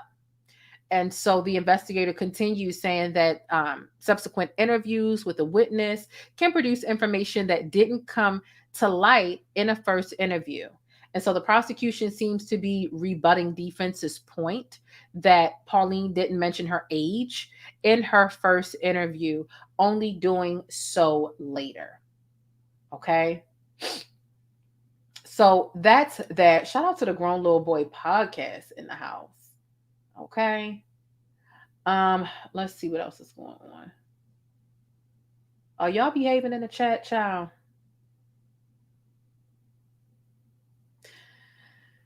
So then we get into this point where the lawyers are literally fighting over whether the line of questioning is appropriate, with the defense arguing that it's not responsive to their arguments. So the judge sustains the defense's objection. Okay. So they're asking, like, in these interviews, right? Because the investigator is also saying that subsequent interviews with the witness can produce information that didn't come to light in the first interview. The prosecution is kind of like trying to butt heads with the investigator with that fact, right? The defense objects, the judge sustains, so they move on. So the prosecutor then points out that interviews are not conducted in a vacuum. Okay, we getting sarcastic and sassy now in the courtroom. interviews are not conducted in a vacuum. And the investigator agrees that the interview process is cumulative. And that's where the prosecutor ends questions there. And now it's time for Bonjean to come back and do her redirect examination. And so Bonjean, R. Kelly's attorney, asks the investigator if their reports, even if they were written days after she conducts the interviews, if they're based on notes that they take while the interviews are taking place. And the investigator confirms this. Okay. I found that to be interesting because they didn't want notes of the polygraph examiner to be entered into the courts, right? Even if the notes were taken around the time of the polygraph test, they wanted to strike those from the court. But that's no different than, okay, well, we write up a report later and the report is based off of our notes, but you want to use that to discredit some of the witnesses, but you didn't want the notes from the polygraph examiner. When it was the government's time, you decided, oh, notes can't be a part of the testimony. And the judge agreed, right? It's ultimately up to the judge, but some notes are in and some notes are out. Like, that doesn't make sense to me. However, and then she calls herself following it up with, would you say it's more accurate if it's done back then? That's no different than the polygraph examiner's notes from 2001, 2, 3, etc. So that's just something that I noticed off rip. But that's just me. That's just me. That's just me. That's just me. So, like I said, R. Kelly's attorney wraps all that up. That witness leaves the stand. And like I said, this was someone from Homeland Security. They were testifying on behalf of R. Kelly. And again, they're questioning the agent about apparent discrepancies in the prosecution's witnesses' statements, most of which we've already heard. Like, we've literally already heard about this stuff all throughout the first, 2 weeks of the trial. When the witnesses themselves were confronted with these discrepancies. And sometimes with these discrepancies, it became so circular within the cross-examination that the judge had to literally kind of swat and encourage them to move along, because you're asking the same, you're beating on a dead horse. Okay, she says she was 16, but she was really 17. Girl, move on. So a lot of this stuff I did find to I did find to be kind of pointless. I did. However, I said, okay, let me give it to him. I feel like this stuff is pointless, but I'm gonna give him all the information that happened in the court. But I found that note situation to be very, very, very shady. They stopped the prosecution from providing notes that were drafted around the same time as the notes that the reports are based off of, that the defense wanted to talk about in court. Like, I find that to be a little bit. And then they're asking about notes. Like, it'd be different if they never had brought that up, but they're asking, are your reports based on notes? Yeah. Hello. Especially because the reports aren't written up till days later. So how do you know that's really, as accurate as it could have, should have, would have been if it was 3 days later and it was based on notes and you tried to strike notes, I hope that's making sense. I hope that is, I hope this making sense to y'all. I hope so. Okay. So let's see.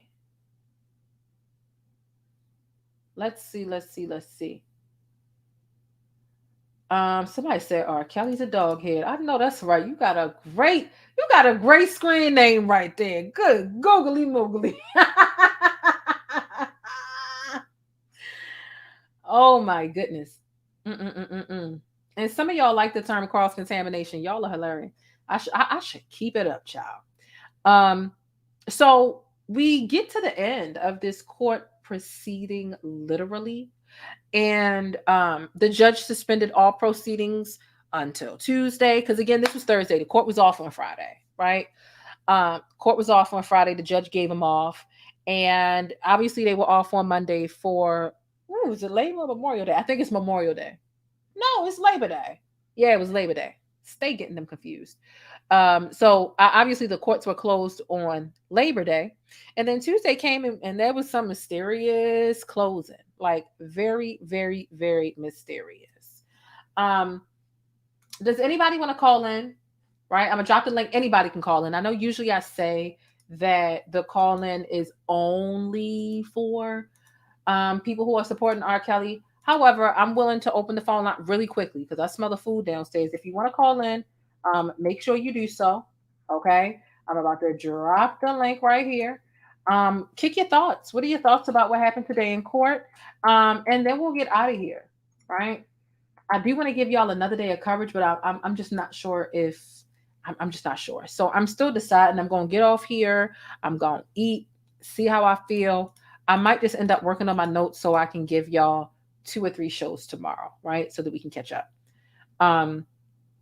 So the defense plans to rest their case sometime this week, but based on how long McDavid was on the stand, based on how long Carlos, the tape collector, was on the stand, we are really unsure if they're going to finish. And as much as we're unsure, I just really think that the trial is not going to conclude this week.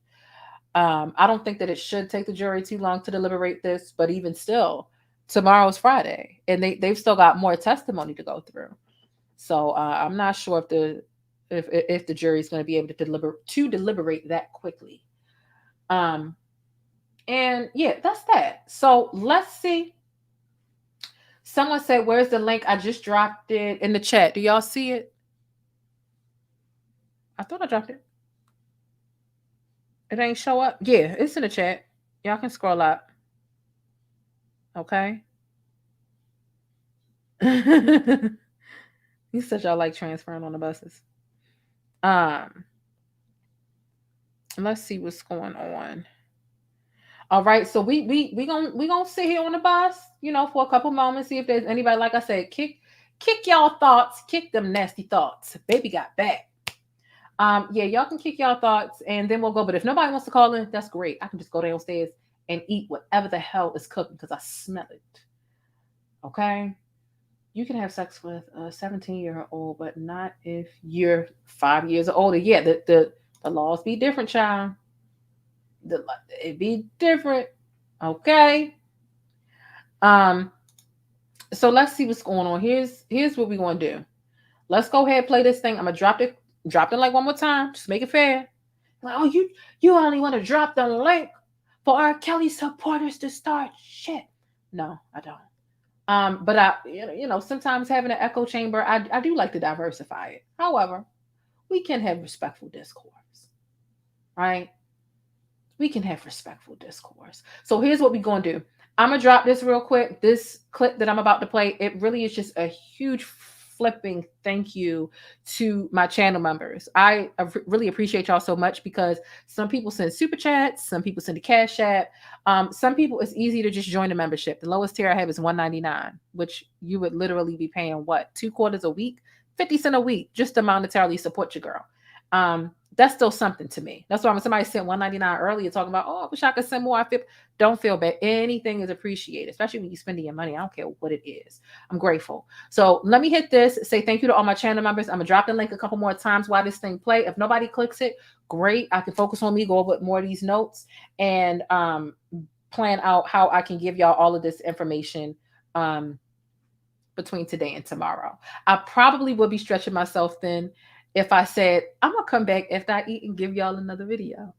I have most of the video prepared, but I still feel like I need to look over it some more. But I do also feel like I'm a little behind as well. Nonetheless, let me play this clip. Throw your pancakes up. I need to take a sip of water, right? And we'll be right back. The plainest Jane. This is one of my favorite comments here. She says, I loves me some black, and she said, loves me some black news. She says, is it just me, or does anyone else get tired of seeing people that don't look like them delivering info about them day in and day out?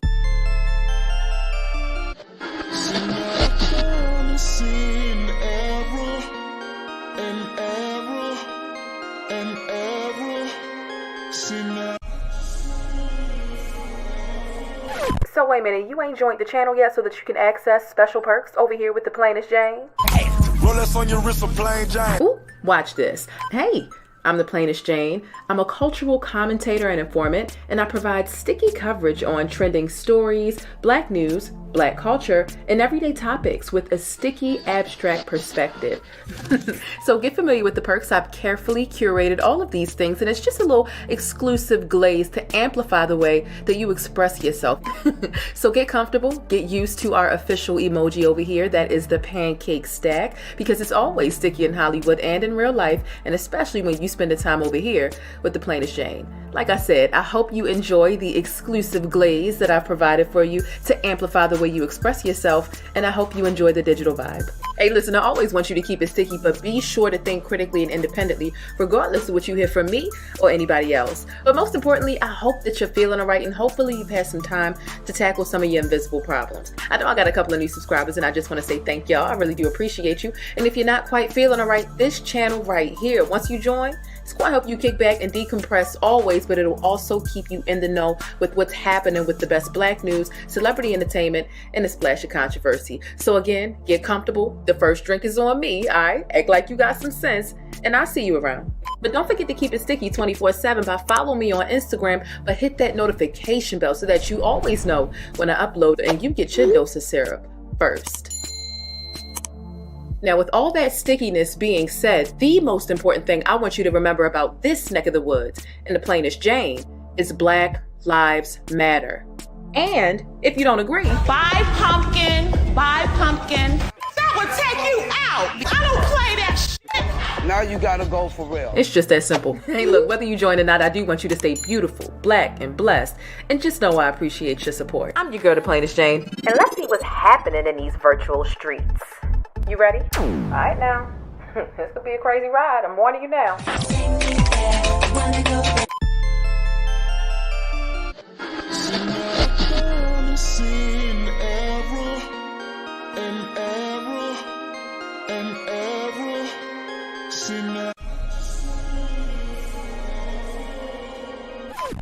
All right, and we are back. Tavier the Savior.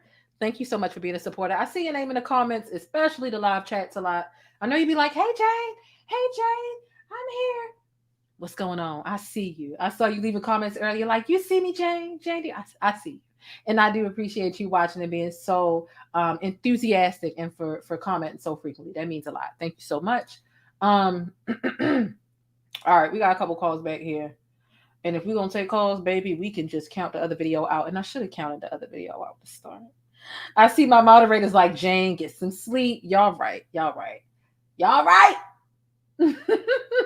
But thank you, Miss Jersey DTHC, for becoming a channel member. I appreciate you so much. Don't forget to check the membership tab, community tab, so you can see your exclusive members only posts. Because just because I'm not able to do the other live that I want to do this evening, you can still read up and get ahead on what will be discussed tomorrow with some of the exclusive documents that are backstage and some of that information. It'll blow your muffin cap back blue. Now, let's get into one of these callers. Bree Scott, are you ready to come up here? Let's take your call. What is going on, Bree? Oh my gosh, can you hear me? Yeah, I can hear you. Oh my gosh, rising. I know I guess the morning it's 1:08, so grand rising to everyone. And I did pray that everyone enjoyed their holiday weekend with their family and so on and so forth. Although I don't celebrate American holidays, but anyway. So I hope that was a thing for everyone. So as far as the trial goes, I have been so obsessed with this whole trial. It's ridiculous. Like, I'm glad you're okay, because I was a little nervous. I'm like, well, what's happening with her? Because she usually is like on time. I know the other day you were saying you were going to try to post something at 7, and then I was looking, and then the link that you sent us, Atmos. Yeah. When I say he is hilarious, I literally almost pissed my pants. When the court person, when he was doing the judge, I'm like, wait, is this the fucking real judge? It's such a good performance over there. Oh my gosh, it reminded me of Subbrook. I went to Subbrook. I'm from Baltimore, first of all. I was about to say, what? That's around here, okay? So I was like, oh, what, am I back at Suffolk? Okay. So yeah, that's great. So thank you for that. So with your information, for starters, you're the reason why I started following this whole situation. Not that I wasn't always interested in it, because I just was a mega fan of Aaliyah. I'm 32, so like that was like one of the only people I was able to listen to, because she didn't curse and whatnot. So all that controversy, and now me being an adult, it's just really unfortunate that with money and networking, that so many people are able to get away with so many things for so long. And honestly, in my opinion, if it hadn't been for where we are as far as technology, people like him would still be getting away with this. Yeah. So specifically, I'll say he's definitely going down. He's never going to see the light of day again. Thank God. So whatever he did, whatever little enjoyment he got out of it, I hope he really thoroughly enjoyed himself, because he's never getting out. I agree. Thank God, but for me, it was a few things that was alarming to me. But then I also questioned myself. I'm like, I can't really be too surprised, because these people are defending R. Kelly. That Bonne Jane is a piece of work. Yeah, she's nasty too. She is a jive turkey. I'm like, this lady, every time she says something, and then she would just, I can't stand how like they'll ask a question, and then the person will say like, no, I don't recall. And they'll say like, so, and then they'll keep asking the same question, and it's like the person just said they don't recall. So you're trying to evoke. It's crazy, because I think that they repeat those questions even though the people are constantly denying it or whatever, because they just want the jury to hear the statement 3 times, because they want that statement to stay in the jury's head despite the blatant no or denial from whatever's being said. You know what I mean? It's crazy. Yeah, I mean, no, I agree, and it's crazy. It's beyond crazy. My mom works for the judicial system, so like she tells me crazy stories when I do get to talk to her or whatever. And so with this case, I give her, whenever I check in with her, she's not busy, whatever, we really get a good solid laugh, because I mean, when you think about it, the only thing that's positive about this is that as a community, we have people like you, people like all of us that are in this chat for educational purposes, for awareness, that share with our friends and things of that nature. These are the positive things that come out of this, that we're able to network as a community, no matter our race or culture, on these important topics that are important and essential. You know what I'm saying? So they're important, and I think they bring, for people who have let me see, I'm a pretty passionate, emotional person, but I can honestly say, despite how passionate I am about holding pedophiles accountable and people who are predatory towards minors, I've never been in a situation like that. But when I was on the backup channel, what was it? I think it was Thursday, I was on the backup channel and dropped the link, and it was kind of like a panel of people, and I kind of got quiet because I can't speak as a victim of sexual assault, but it was like a therapeutic thing where people could connect, and it creates a discourse that is a dialogue that's helpful to other people to bond, to heal, to talk about how they got through it, why they got through it, what the red flags were for them, what preventative measures they would take in the future for themselves or their kids based off of their harmful or traumatic experience. So that was helpful. And I was just glad that I was able to facilitate it, although I'm not a mouthpiece in it. I'm glad that my platform, my voice, and me being, the magnet for this dialogue, I'm just glad that it can exist, because a lot of people said it felt really therapeutic on the backup channel. And you know what, I appreciate it, and thank God and thank the universe that you have never personally experienced any kind of abuse. I have, and it took me a really really long time. And when I say time, I do believe time is man-made. So when I say time, it took me evolution for me to literally, like, about 2 years ago, I became whole in it, and that I could speak about it freely, which is why I'm able to speak about it freely, and it wasn't from someone. The worst predator you can have is your father, Oof. So, and it's okay. You know why? Because karma is a real thing. And when you are a genuinely good individual, the universe and God, it doesn't go unnoticed. Mm-hmm. So we may get away with stuff, and say, oh, I did this or this, but you'll pay, and there's no time frame. When nobody says, oh, you did this, you'll have to pay in 2034 or something like this. Like, it'll happen, and then it most likely it's at your peak, and you're just like on a plateau, or you think you're going here, and then boom, something will happen.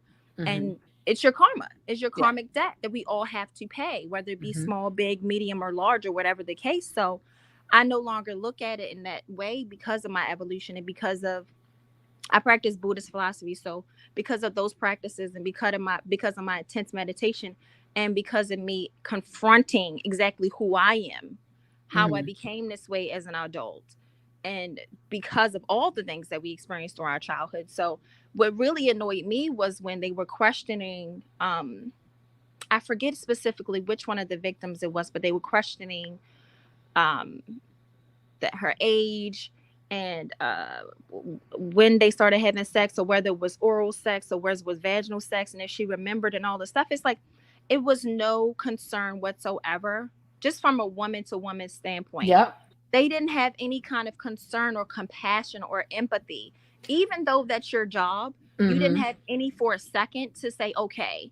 They wanted I know who it was, because I was listening to that guy Atmos. They were reading it out, and the girl was getting pissy. Yeah. I want to say it was the Tracy girl. Mm-hmm. I think. Don't quote me. I'll have to go back and look at it again, because what I do is I listen to it while I'm doing cleaning or while I'm doing some work online or whatever. But was this anyway, one that was a minor when she was with Robert, or was she an adult? She was a minor, and she had a friend that she was kind of testifying for, and they were together. Okay. And they had went together or something, and she had called the girl a cousin. It was so many of them, and that's really ridiculous. They run together, yeah. What about the people that don't even have the tenacity, the courage? I know these people were subpoenaed, so they have to come, right? But you can still find ways to get out of that. There's so many ways around getting and having to be in court. So to see the one of the people didn't. There were 5 people who were minors who were minors at the time that they encountered Robert intimately, and one of them, it just didn't.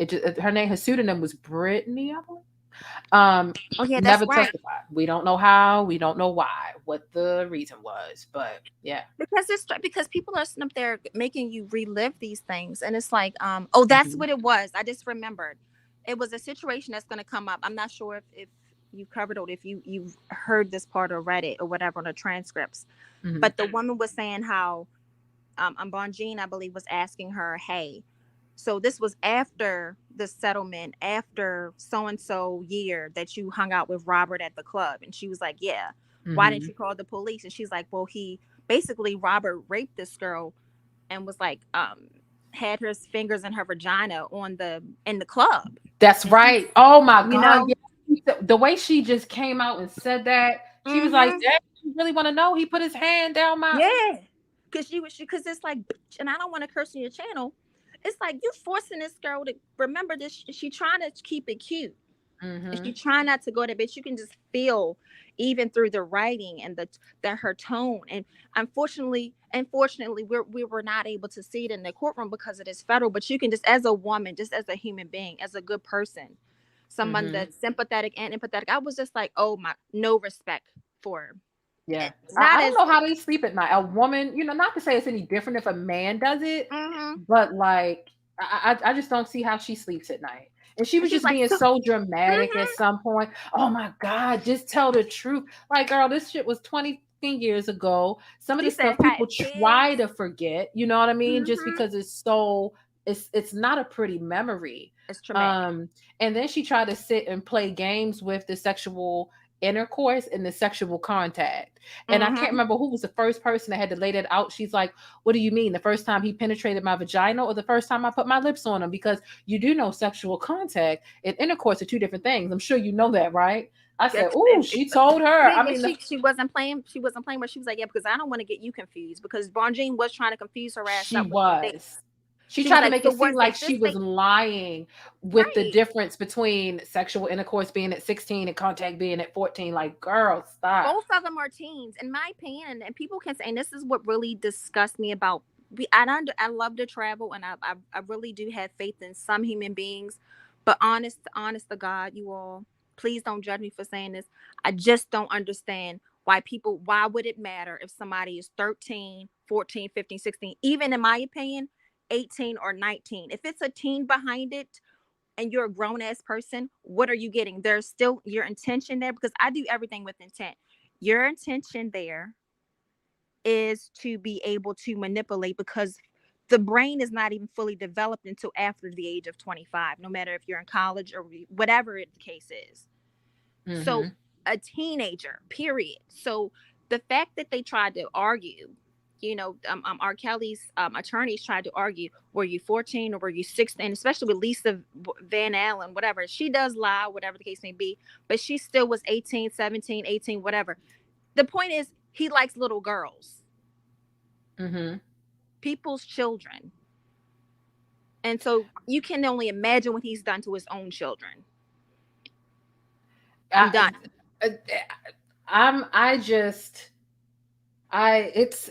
It's trifling.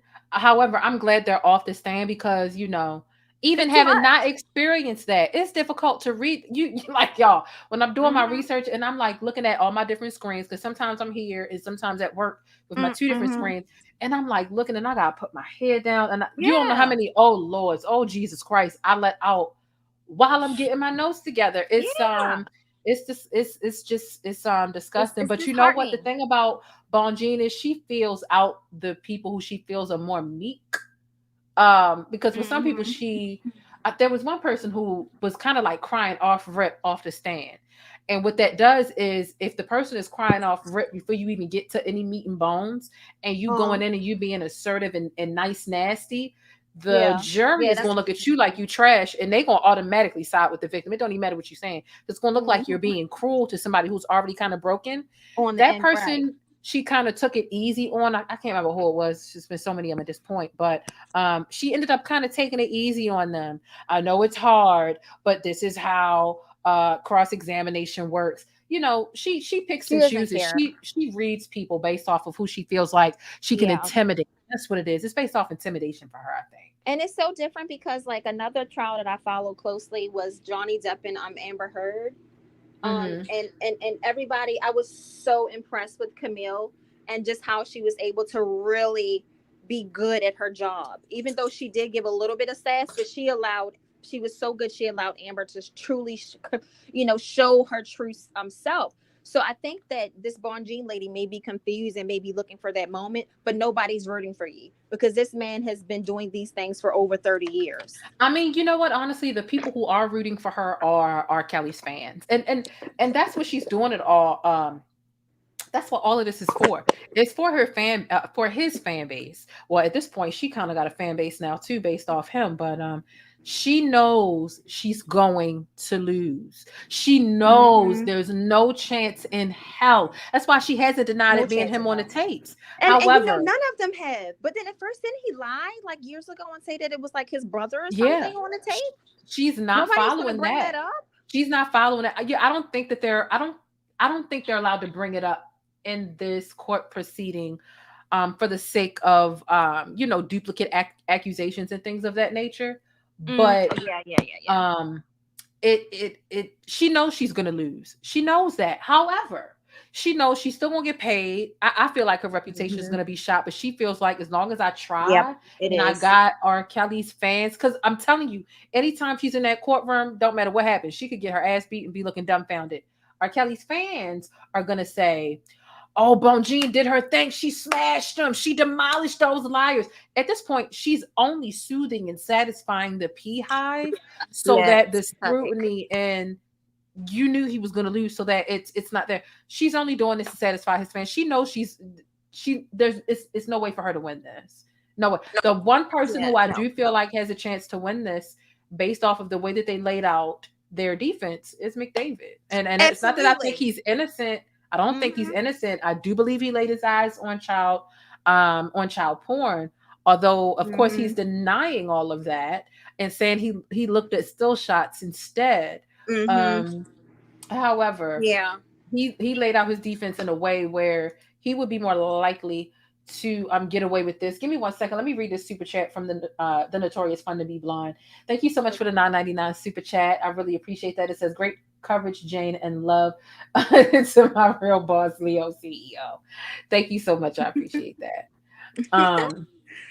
And I'm a super fan of yours. I watch you all the time, girl. I was just like, I knew you were from Baltimore before. I forgot before you started like saying it. I'm like, and then I heard the club music, and I'm like, this the stuff like the way that we talk and stuff like this. I'm like, okay, she probably is from around like where I grew up. I grew up in Pikesville. Oh yeah, you right around here. Baltimore, stand up, okay? But it's so good to see, because we get misrepresented so bad, and this is a prime example of just women of any color, any woman of color. And I hate to say that, but it's very important that we do say that, because if certain races were put, if there was a woman that were not to be really truly well, from this country, let's just say this without saying a description, R. Kelly would have not even made it to the success that he's made it to this day. He wouldn't have, because it's much more of a situation where people act on other races being in these certain type of scenarios and circumstances, and they don't really care too much about the money, and when they do, they take them down quickly. Like even with the Harvey Weinstein situation, they took him down quickly, and he didn't. You can just tell he didn't think he was ever going to go to jail. You know what I'm saying? But for this, they're giving R. Kelly like drawing this out, and it's like, is it because you really think this man is innocent, or is it because this is also something where we can exploit our Black women? We have the least protection. We have the least protection than anything. So I mean, I don't expect much, and a lot of people were upset, rightfully so, at the sentence being laid out concurrently as opposed to consecutively for the New York trial. It's like, y'all had over 400 pieces of evidence. 400. I mean, like a whole shopping cart. Yeah. And they were going in there scooting, and the R. Kelly fans were still out there looking like total buffoons. I'm like, look at these freaking buffoons. The tapes, it doesn't make sense, And another thing, when it comes to, R. Kelly's attorney, remember I told you, I can't remember if it was day 12, 11, 10, or what. All the days run together at this point, clearly. But she was told to stay off, to not tweet about the trial. She was told to not tweet about the trial. Baby, she is still tweeting about this trial. It doesn't make sense. It doesn't make sense. She's still bold and getting smart with people and reporters who don't agree. It's a joke. You know what it reminds me of? It's just like she's just watched some reality TV and she's like, this is reality TV. It's like, no, this is actually like real people's lives that have been affected by this. And not just sexual trauma. Just think about, we all go through traumatic situations because this is life. And not every day is the same as yesterday. And not every moment is the same as a moment ago. So there's always going to be things that we have struggles with, no matter how much money we have, no matter how much success we have, no matter what. You know what I'm saying? So when you just think about trauma as a whole, something that the worst traumatic thing that you've ever experienced, think about somebody coming and chastising you about that and asking you and questioning you about it. It'll break your entire being. Yeah. You know what I'm saying? And to me, it was just like, it was just like another look into like, oh my gosh, why do I live in the United States of America? But then I'm just like, oh my God, princess, where would I live at? Because it's just like, really? So I don't know how many more days we could have left of this. I mean, hopefully, it's difficult to say how long they're going to deliberate. The jury, it's difficult to say. Are they sold? Are they not sold? I feel like they should be sold by now, but it's difficult. See all those videos? Yeah, they've seen the 17 different clips already. What? And I thought it was just one video, honestly, and they were selling those things down like it was out people's cars. And hello, thank you. Somebody else from Baltimore that knows that they were selling them things on the counter. And this was around the age when I was a couple years into puberty, and you know, when you first go through puberty, you may or may not know. Like, no, that you girl, may not know, you may not have experienced porn yet when you first start. No, I didn't. Going through, and I didn't. But a couple years into puberty, you know, you get curious. Your hormones are raging. Whoever you like or got a crush on, you might be boy crazy, girl crazy, whatever the hell you're attracted to. Right. And I remember them, you know, and I was like, what are y'all like? And I just never, however, after school one day I went over, you know, a friend's house and they had it playing on the TV. I'm like, are you serious? That's the guy that be singing. I couldn't believe it. I snuck and went and got a tattoo. I don't even know who let me. I went to a tattoo parlor. I was 14, and this girl that I went to Suburb with, she was like, "This place will do it for you. You just gotta pay double, whatever." And it was so stupid. And I went with my best friend, and they had it playing at the tattoo parlor, and I was like, "What the hell is going on here?" So I was 14 years old. So that girl is a little bit older than me now. Like I said, I just turned 32 this year. So it's like at the time, you're right, because I wasn't having sex then. But when I looked at her a little bit on the video, I was like, oh my gosh, she looked like my peer. Yeah. Even at that age, I didn't know what the hell all of these things that I know now was. But even at that age, with such a young mind, I knew that, okay, this looks like a little girl my age. Yeah, and that's the thing. Like, we were so young that we didn't know that what we were looking at was like jail offense. Like, all we know is porn. Like, people be having sex with people, be recording it. Like, right. Like, you know, just that curious stuff. Like, these kids nowadays, all they got to do is have a cell phone, and everybody nine and up has a cell phone. All they got to do is go type in. Exactly. But that's the difference between the way we explored explicit material like that. And this generation, they could be 11, 12, 13 going through puberty. All they got to do is go on their cell phone and type in Pornhub.com, and they got this. But when we were growing up, it was CDs, and you like had to go out and buy it. There was no cell phones. We had cell phones, but we didn't have. Girl, I had a cell phone that you played Snake on. That it was exactly the Nokia. It was literally just the green. The screen was two colors, green and black. You know, so you could. There was no watching porn on your cell phone. If you really got that curious and your hormones are ranging with everybody from 11 to 16 to 17 years old, your hormones are raging as you go through puberty. If you got curious about porn, and maybe you want to watch other people do it to become more informed, you got a crush on somebody. Whenever you lose your virginity, you know, you had to go out and. I remember one time so I keep on telling y'all like I'm 32, and I'm all my friends are like, girl, you act like you're so old, but I have an old soul. I'm the only child, but we had AOL dial-up, so if I'm on the internet, if I would have went the damn computer crashed, okay, and I accidentally clicked on something on AOL. That's when people first started doing the little AOL whatever they had to click on to the online chat when the girls was getting naked on the chats.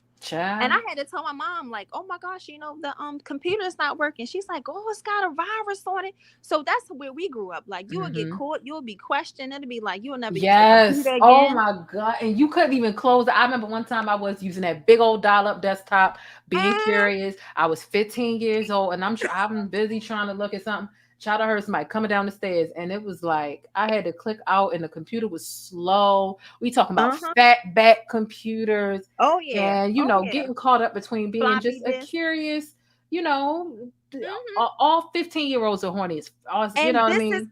And the type of people that he started dealing with was people like us, and worse.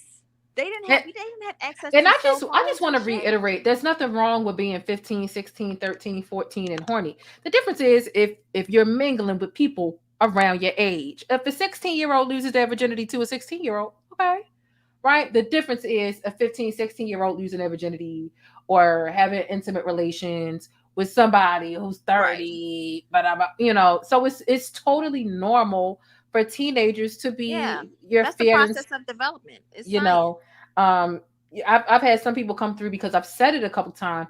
Your fast ass seen the porn. You was a fast ass bitch. Like, mind your fucking business. When you were 16, I'm pretty sure you wanted to see what a naked butt looks like. I'm pretty sure before you stuck your thing in somebody, you wanted to see a pro do it first. You just wanted an example, Right.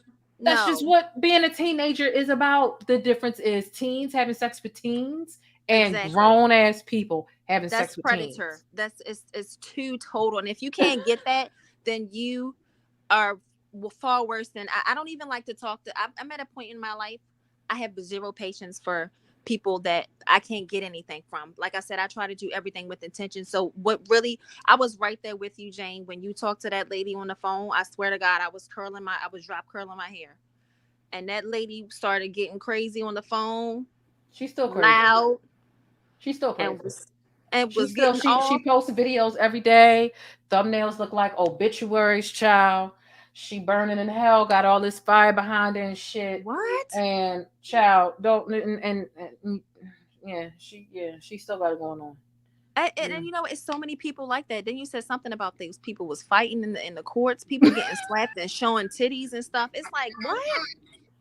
Do you not see what this case is about? Are you a fan or not, lady? You're about 1,000 years older than what this man is interested in too. You think now that he's incarcerated, now you have a chance? I mean, what exactly is the thought process? That's what I'm saying about the 55-year-old. Right. And I'm not age shaming, because look, I hope I live to make it to 55. Right. I'm not age shaming. What I'm saying is you being a super fan and getting yourself a criminal record in the name of Robert. He doesn't want you. You are way beyond the age of generalized interest for Robert to even. Robert wouldn't even piss on you. And I'm not saying that to be disrespectful. You know, as some people say, I wouldn't even piss on your grave because I hate you so much. Robert ain't got to hate you to not piss on you. He pisses on people that he's attracted to because he's nasty. Strange. Y'all are 45 and 55. He don't want either of you. I promise you that. He don't even want Andrea Kelly no more. And please don't get me started with Andrea, because one thing I thought about Andrea, you need to take your bus, Jane. We need to find where she's at and just run her down. Just run her down. Now, she's going to survive the rundown. So we're not going to kill her, but she's going to be ran down. Because you're going to tell me, as a Black woman, we are investigators. You sitting up here with this man all this time. You want to say, oh, he hog-tied you. And that's what I commented in your chat, because I'm from my Gmail page is my first and last name, Princess Scott. I was talking a lot of crap. And I said, the next thing she's going to say is, she said all this stuff about she want to keep her last name. What do you have to say now, lady? They have tapes of you with these minors.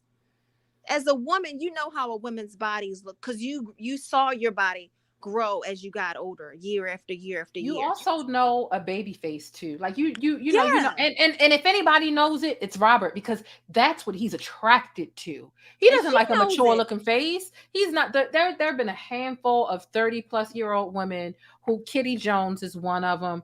There are not many over 30 that made it there. He likes baby face. Like, come on now. Like, I'm just so disgusted with everybody who had a hand in this situation, except for I forget which one of them that really was like, you know what, it's terrible to extort somebody, but one of those guys really was laying it on thick. He was like, oh, you gonna pay for this, because I think he really was disgusted with what R. Kelly was doing. But that still didn't make it right, because you should have reported him. I would have reported him, period, and I would have stopped working for the person. But that's me and my ethics. A lot of people's ethics and moral compass are all over the place, and people will do, what I'm saying, especially for money and money access, the networking capabilities.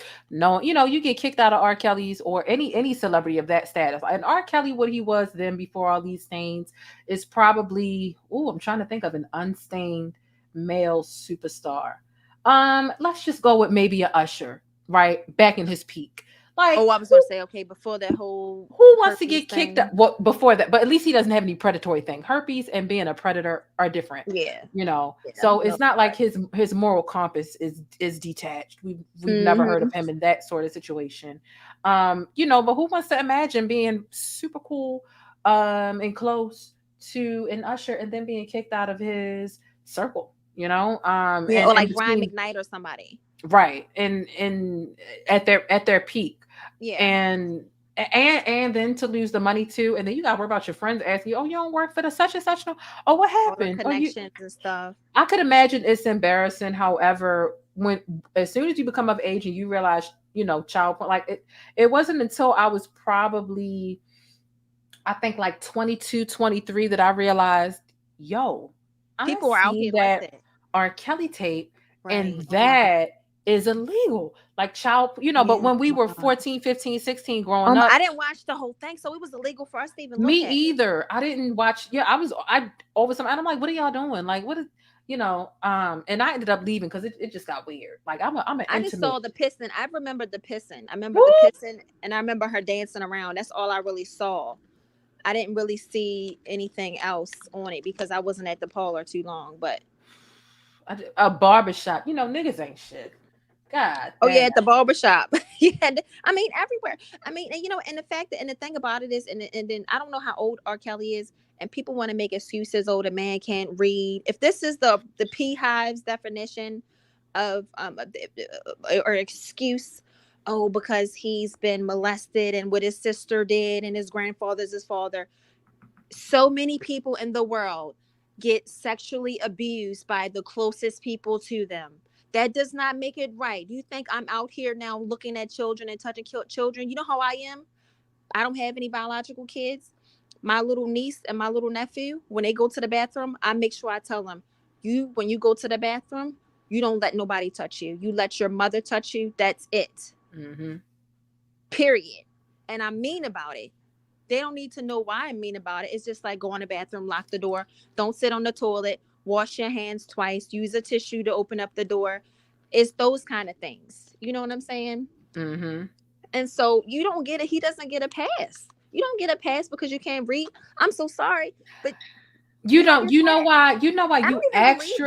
You extra don't get a pass when you can't read, because when you're deficient, when you're lacking in one area, there's another area that you're stronger in. People who are blind have stronger senses of hearing and smell and so on and so forth. So just because you're not good in one area, and it's very clear that Robert was pretty decent, not good, but you've got to be decent at being sneaky to get away with shit like this for almost 30 years. So and that's what he was good at. You got a lot of criminals who can barely spell their first name. You look at Floyd Mayweather. Floyd Mayweather went to the Breakfast Club. They gave him a sheet with his name on it. Floyd Mayweather could barely read his own fucking name. That's embarrassing. He can fight his ass off.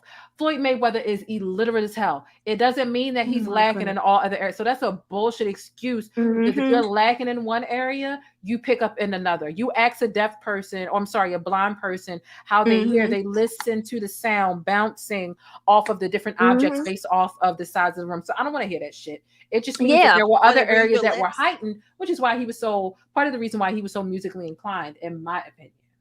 And it's just, and it's just like, and it's the, what? Hold on, pause. Because I see that there's this person in the comments that wants to get cute. They want to get cute. I can't even see the comments because that's cool. You don't have to see the comments. I just need to address the person in the comments, right? Okay. This is an example, right? I'm speaking about the 5 senses because it's an example, right? There's some people who can't count, but they're smarter in other areas like literacy. There's some people who don't have any fucking street smarts, but they have all the book smarts in the world, and vice versa. At no point did I say the 5 senses correlate with reading. How about you open your ears and you try to comprehend something for once? Don't come in my motherfucking comments. Hold on, no, pause. Don't come in my comments trying to heckle me. So say something else, and my mods can fucking block you, and you can go some fucking where else. How about that? Because what I'm saying makes sense. And if you're sitting here, which you clearly are, right? Because let me pull up another one of your fucking comments, and another one of my mods just put in a damn Discord. You're sitting here saying it's never been proven that Robert had a sexual relationship with Aaliyah. Let me tell you something. Is that the Floyd Anderson person? Go to hell. Okay, because he did have sex with Robert. It has been proven by multiple people, adults and people who were minors at the time, who witnessed the intimate relationship between Aaliyah and Robert. And so if you don't like my commentary, clearly you don't, because you're a fucking Beehive member. That's cool. Take your bitch pissy ass somewhere else. You don't have to stay here and try to heckle me. My commentary, my perspective, my bias, admittedly, it's never going to align with your beliefs. So take your ass to one of them fucking channels that kiss his pissy infected toes. Because he got an infected toe, right? I'm done. Go there. Go there. I'm not doing Don't this bring it here. Girl, not the infected toe. Okay, I'm. Oh, like I don't know that reading doesn't have senses. anything to do with the five senses. I do know that y'all be drunk off piss all the time, and that's why y'all can't fucking think straight, and why your logic is so goddamn flawed. That's what I do know. I mean, and it's a millions of people walking around like R. Kelly. I mean, and that's why I'm saying you can't argue with stupid. I took AP classes. I'm trying to get a master's right now to be physician assistant. I can't sit up here and argue with somebody that cannot even collegiately be on my level. It's nonsense. It's like, do you listen? Or do you listen to receive or you listen to respond? And I can't stand repeating myself, and I can't stand explaining myself over and over again to somebody who is dedicated to misunderstanding intentionally. I refuse. Take your ass somewhere to where they sing to the sound of to go to the beat of your drum, because this is clearly not that channel. You've overstayed your welcome. Get the fuck out. For real. And it's just disheartening, because it's like, what are you trying to do exactly? Are they just trying to get a rise out of you, or they want attention? What is it exactly? Either way, they got it. Either way, whatever the fuck they wanted, they also got to get the fuck out and they can go. That's what they got. Whatever they wanted. Sometimes this type of energy need to come out. And this is what happens when I'm hungry and it's late. Leave my fucking chat. Why stay here all this time trying to argue with all of my points? You should have fucking clicked the link if you really wanted smoke. You sitting down there angry, typing on your fucking thing. Wipe the pee off the screen and take your ass to an address that really is about what you enjoy. Because this clearly isn't it. Oh my gosh. I should turn my camera on so y'all know I'm not no crazy looking person. But my picture is up on your chat somewhere. This is just my Gmail, but whatever account this is. But, you know, it's just, I try not to get and that's what I say, because these people, that Floyd was saying stuff in the comments earlier, and I was like, see, he'll piss me off so bad. Where I'll be like, well, let's talk about this in person. And the next thing you know, somebody is getting pepper sprayed. Child. But it's like, it's like, really? And is the mindset. And that's why it's like, I'm scared to death to even have children. Mm-hmm. Because it's like, you have people that's out here that how can you defend somebody? Like, and they did the same thing with Michael Jackson. God knows Michael Jackson is one of the greatest performers of all time.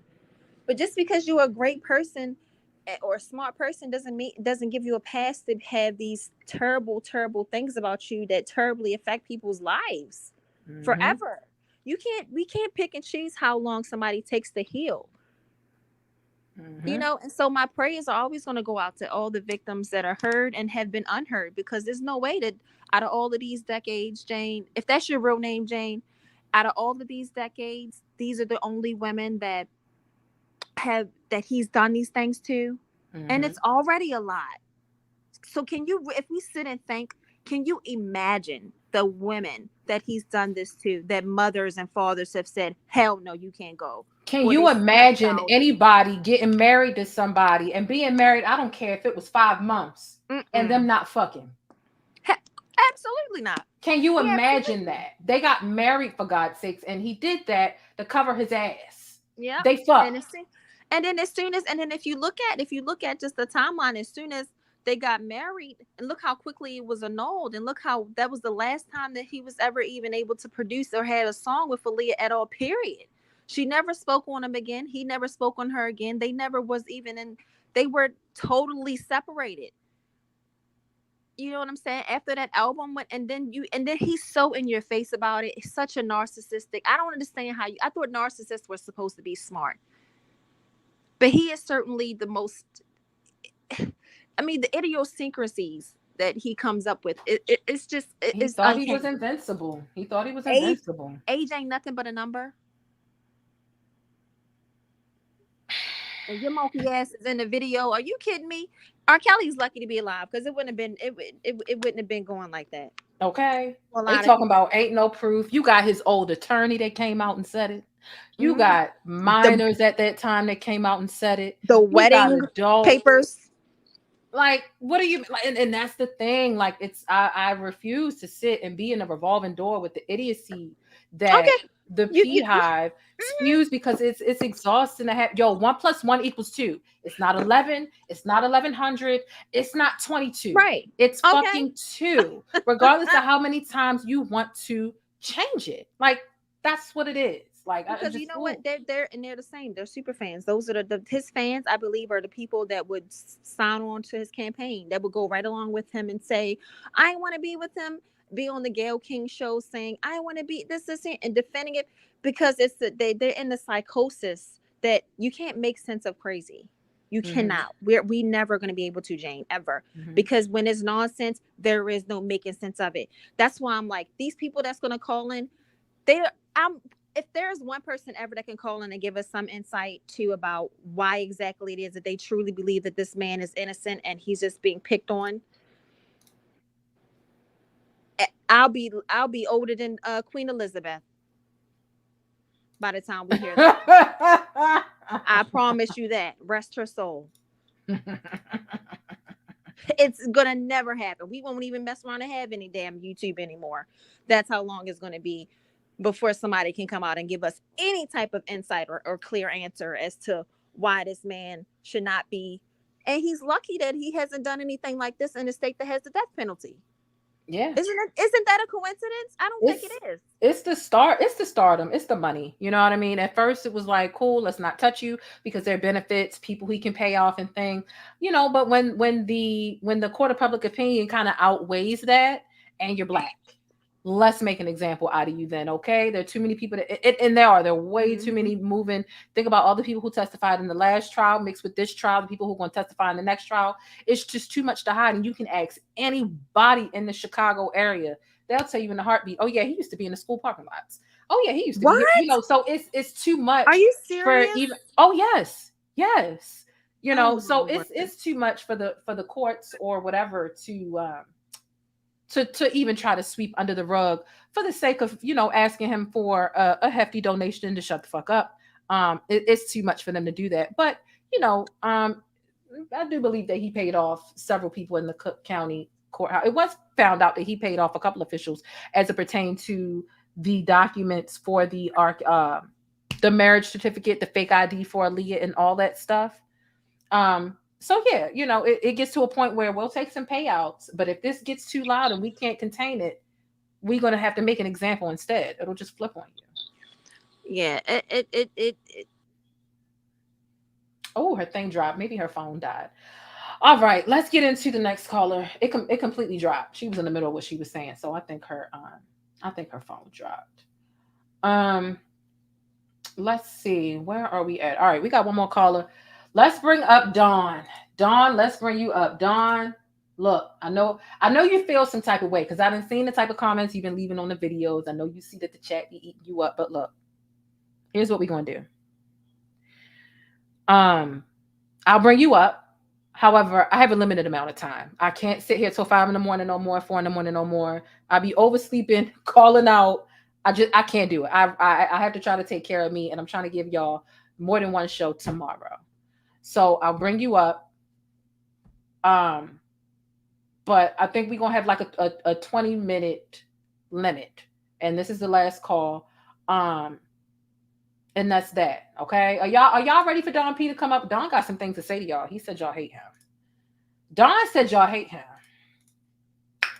Don said y'all hate him, and he's ready to get y'all straight. So hopefully he ready, child.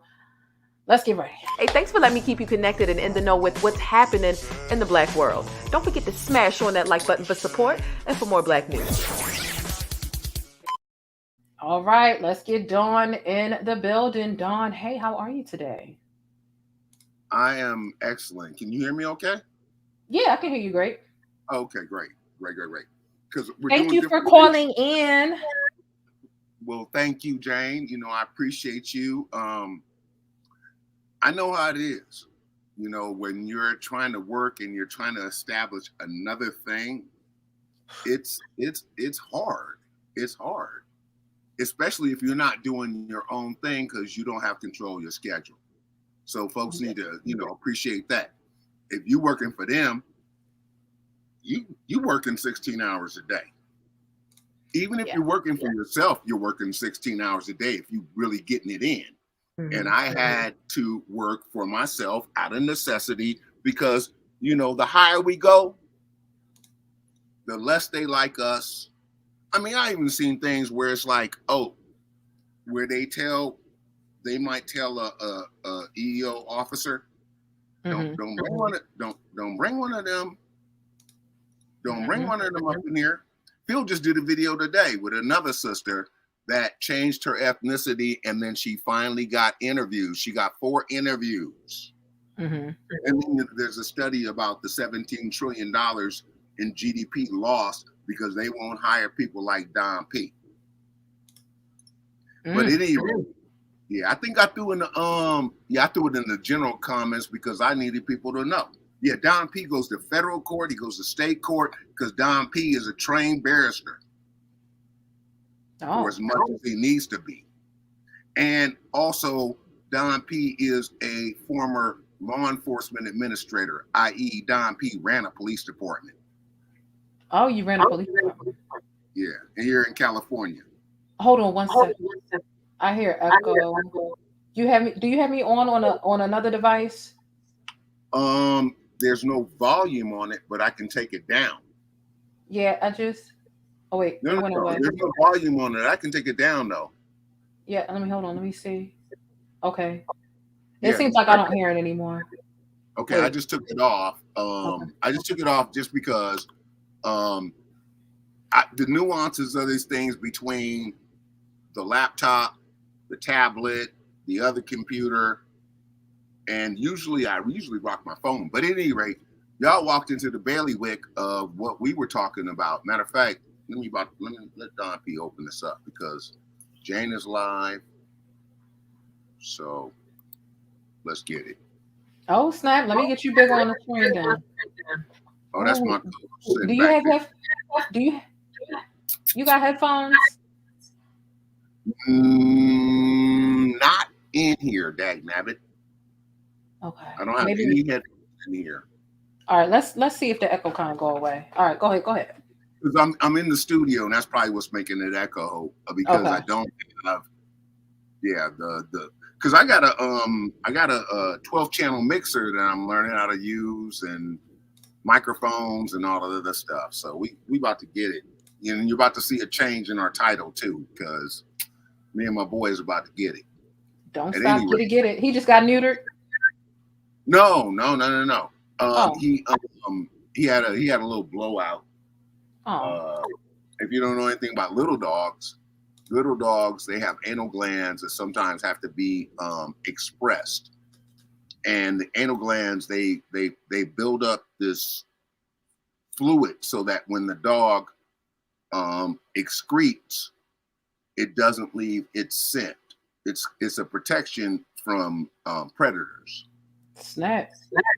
Yeah, so I didn't know nothing about that because I only had bigger dogs. I never had, a little dog. So now you got the cone of shame on. So, it is what it is. Now we know. What you want to say? I was just going to say, the thing about it is this. Ain't nobody innocent in that whole thing concerning Aaliyah.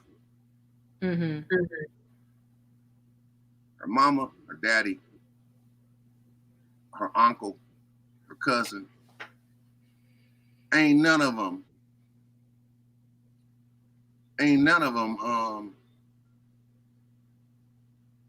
innocent in that. And hold on. I'm just because there's an echo, I'm gonna just mute your microphone and make my point and then get you to respond. Okay. So I really do I do appreciate, right? I know you feel like the chat hates you. Some of the chat do be going in on you, right? But I do appreciate, and I'm open to listening to what it is that you have to say about Aaliyah. Because what I'm gonna do while you're talking, as soon as I stop and I unmute your mic, I'm gonna pull up the picture that you emailed to me with Aaliyah to prove, that you actually met her. You said you had like some sort of a merchandising. You were connected to her somehow through merchandise in her career. So when you say that nobody's innocent there, although I do feel that that's true through my research, but I never met her. And, according to you and your testimony and your receipts, you have. So I do value that. So I'm a hit unmute and let you respond to that while I pull up the picture. Go ahead. You can go ahead.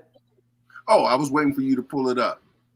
Oh, well, I'm gonna pull it up as you get to talking. I don't want to like just leave an awkward silence. Okay, so no, that's cool. That's cool. So I'll give you the background. So I just came back off tour with Genuine. I was out with Genuine, Casey and JoJo. They were the headliners. We had Donnell sell no merchandise as I forget what his last name was. Jones. Donnell. Was it Jones? Where I Want to Be. One hit wonder. Donnell. What was the hell was his name? His manager was a pain in the ass too. Okay. But yeah, we ended up. Oh my goodness, it wasn't we because that wasn't my investment portion on the project. Mm-hmm. On the project, all of my stuff was straight Genuine. Okay. You were selling merchandise? We were managing the merchandise. Okay. So I created my merchandise, and I had a partner who was a snake, but that's another story for another time. At any rate, he had other merchandise. So I had my merchandise. There was his merchandise. We sold jointly in the various different concessions, whether we physically did it or we managed it through the arenas and so forth and so on that we were in. So you can just imagine at that time, the popularity of Casey and JoJo. Mm-hmm. We were headlining.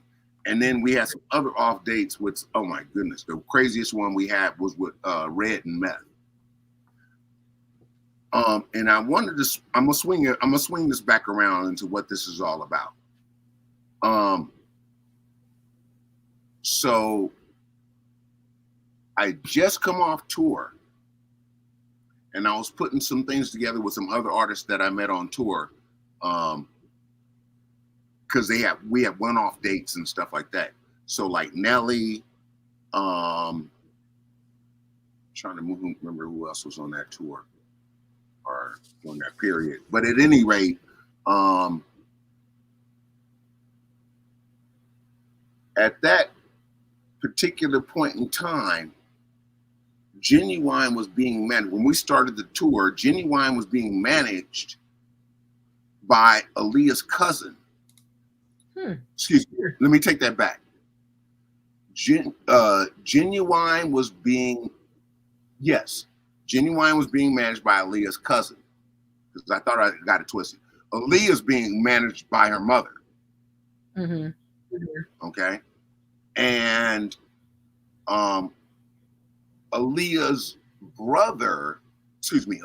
mother's brother, Aaliyah's uncle, is the big man in the industry. There's the Hankersons. Mm-hmm. And so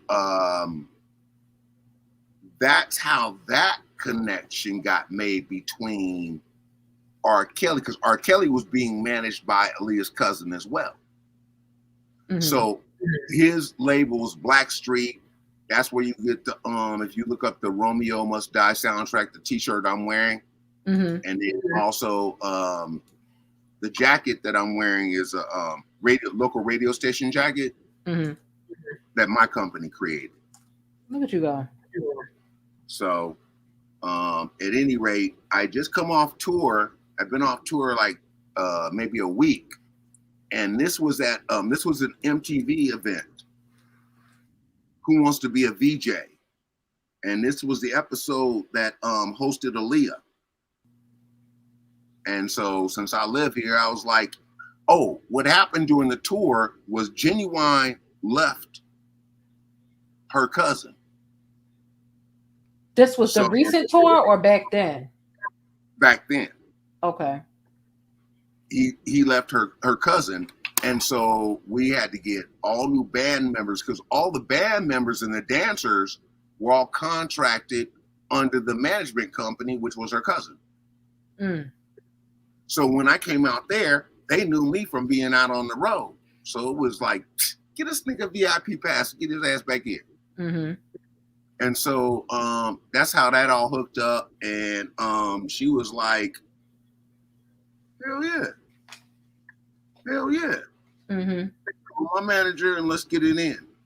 So I had a whole line set up that me and Moms, spoke about. I sent her some samples of the stuff that I did with Genuine, because Genuine, well, his persona. My marketing prowess in terms of this kind of stuff. Well, my marketing prowess is this. What is your persona?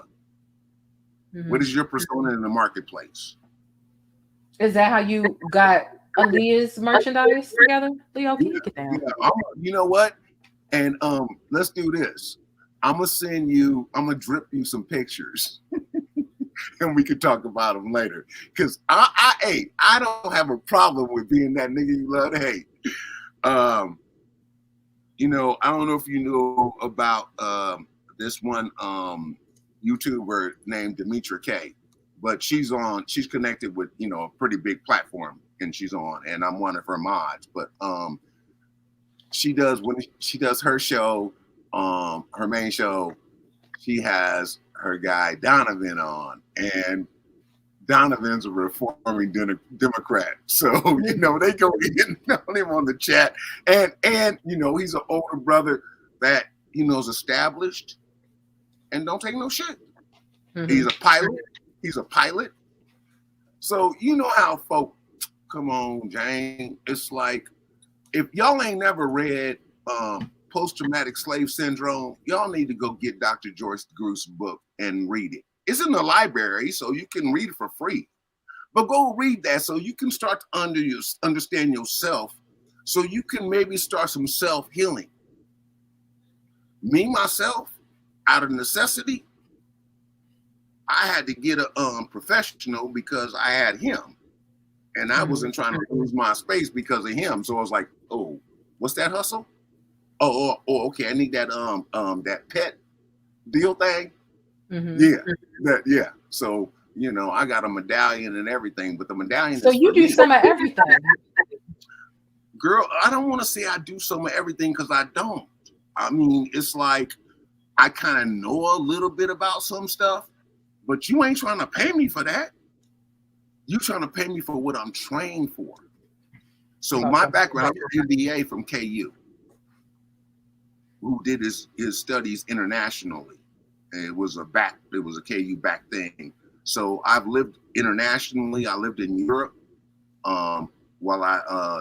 Italy specifically, while I did my MBA at KU.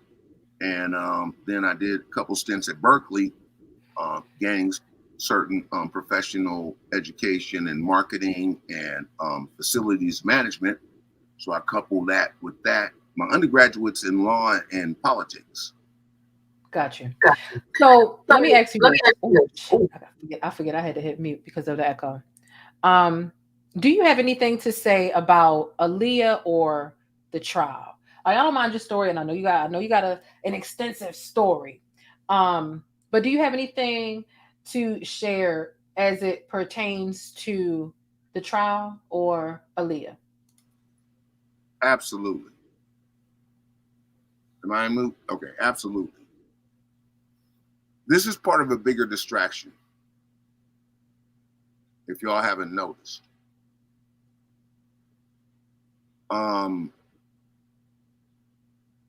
This country is falling apart around you while they're distracting us with all the different things. And I think that's what I was talking to you about, Jane, when we was talking. Mm-hmm.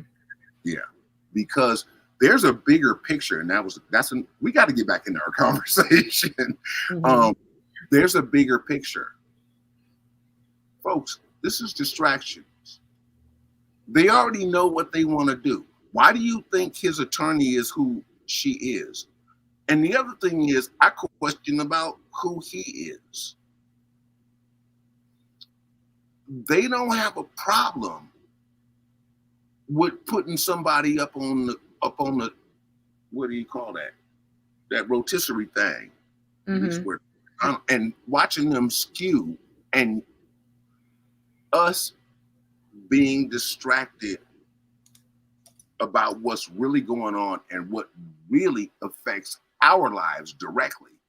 This don't have no effect on our lives directly, but the World Health Organization does have a direct effect on our lives, and we can thank the countries in Africa from keeping us under that Western play, where they would have authority and issue their own currency.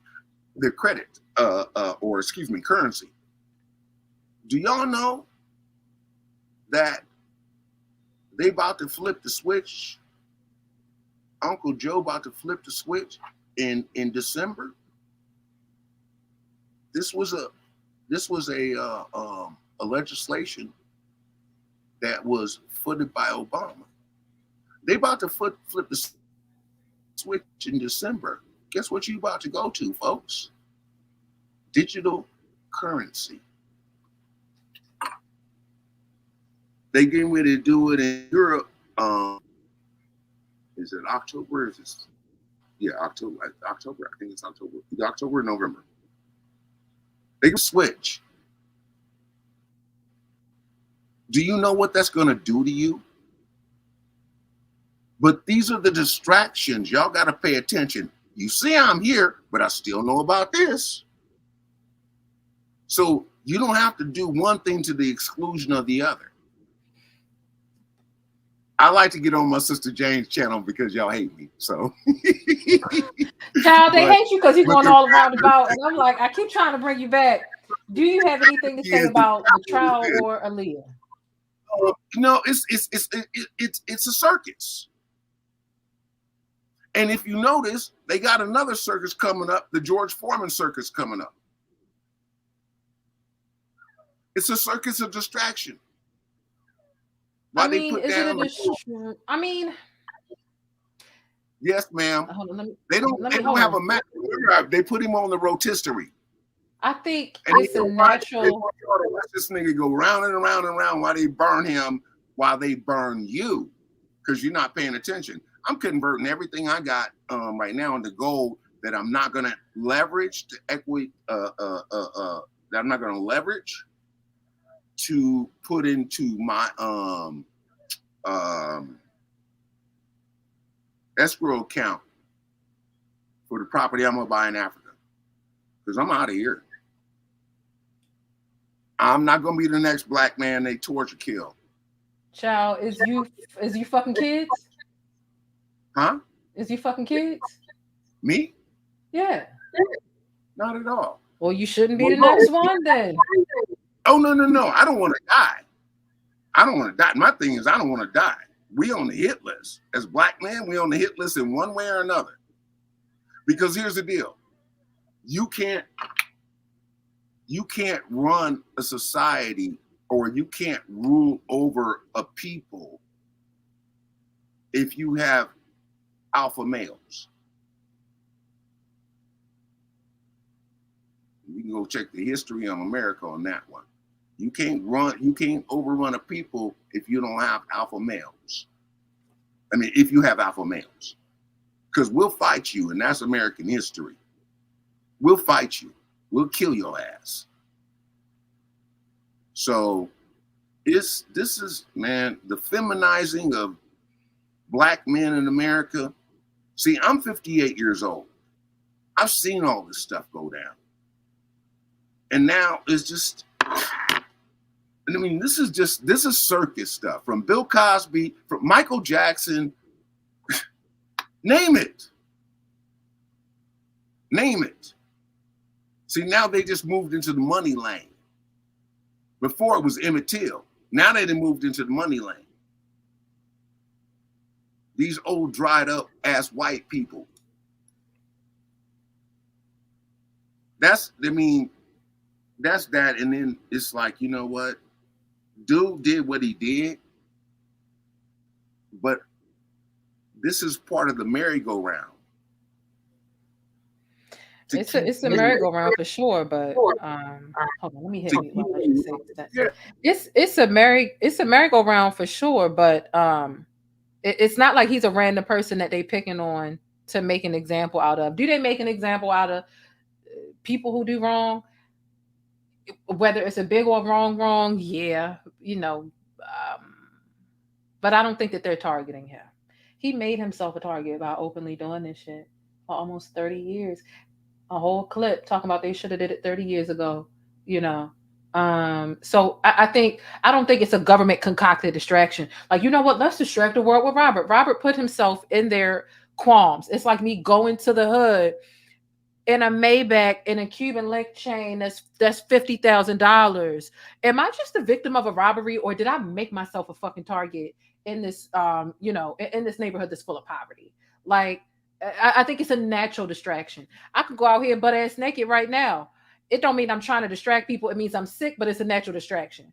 Like, so I don't think that it's this big government thing where they're distracting y'all with Robert. No, this is some sensational shit. It's sad. It's sensational. It's sadistic.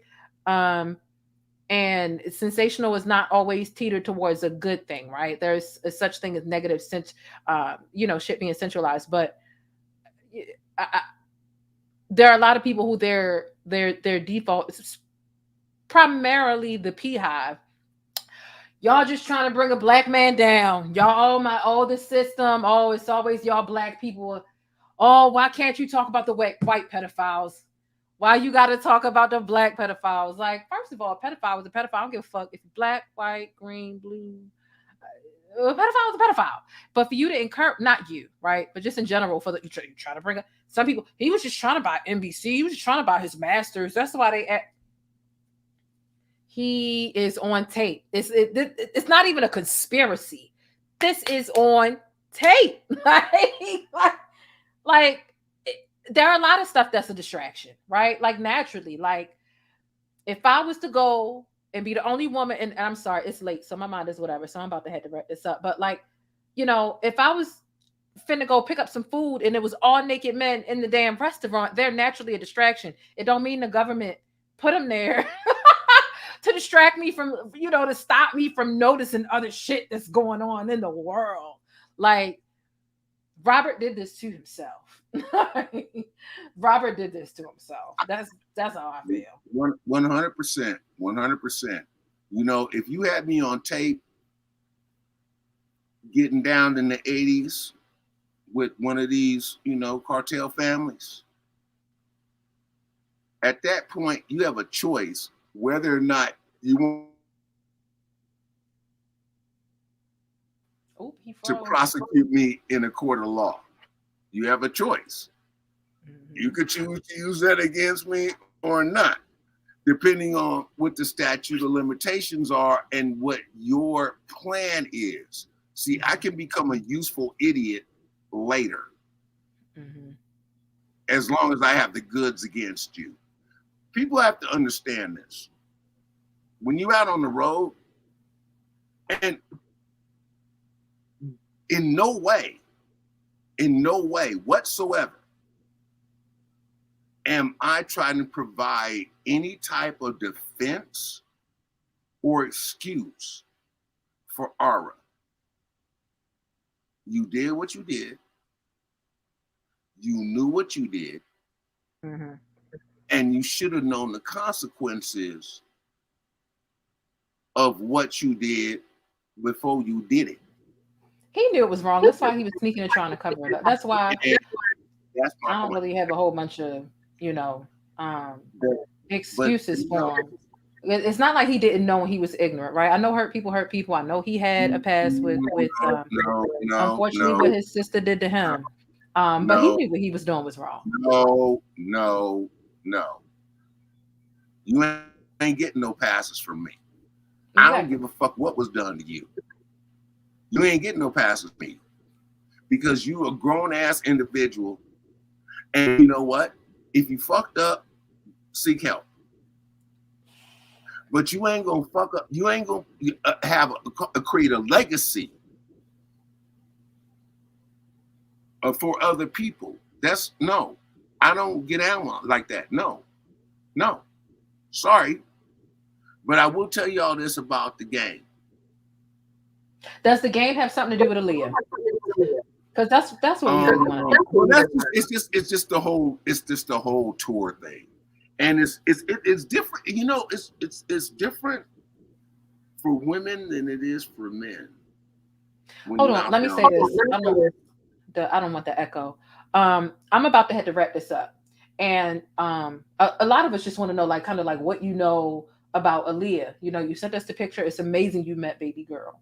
But that's what we really kind of want to know, like her, maybe anything, her persona, her hair. Did she have an off day?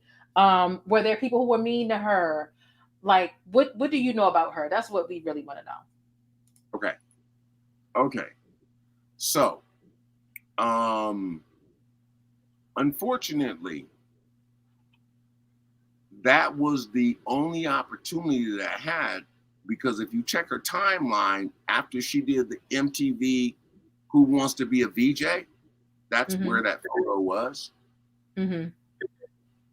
She was out. She was doing the filming, and then she went out on her promo tour. Behind the scenes, I'm getting it with management. We're putting stuff together. What year was the photo? 2001, I believe. Okay. Was it? Wait. No. It was 2000. It was 2000. Because 2000, I left the country. 2001, I left the country. Curiously enough, I landed on 9/11.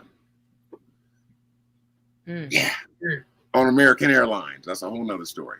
But yeah, that's what we were doing. And I'm putting stuff together based on how I do brand marketing. Mm-hmm.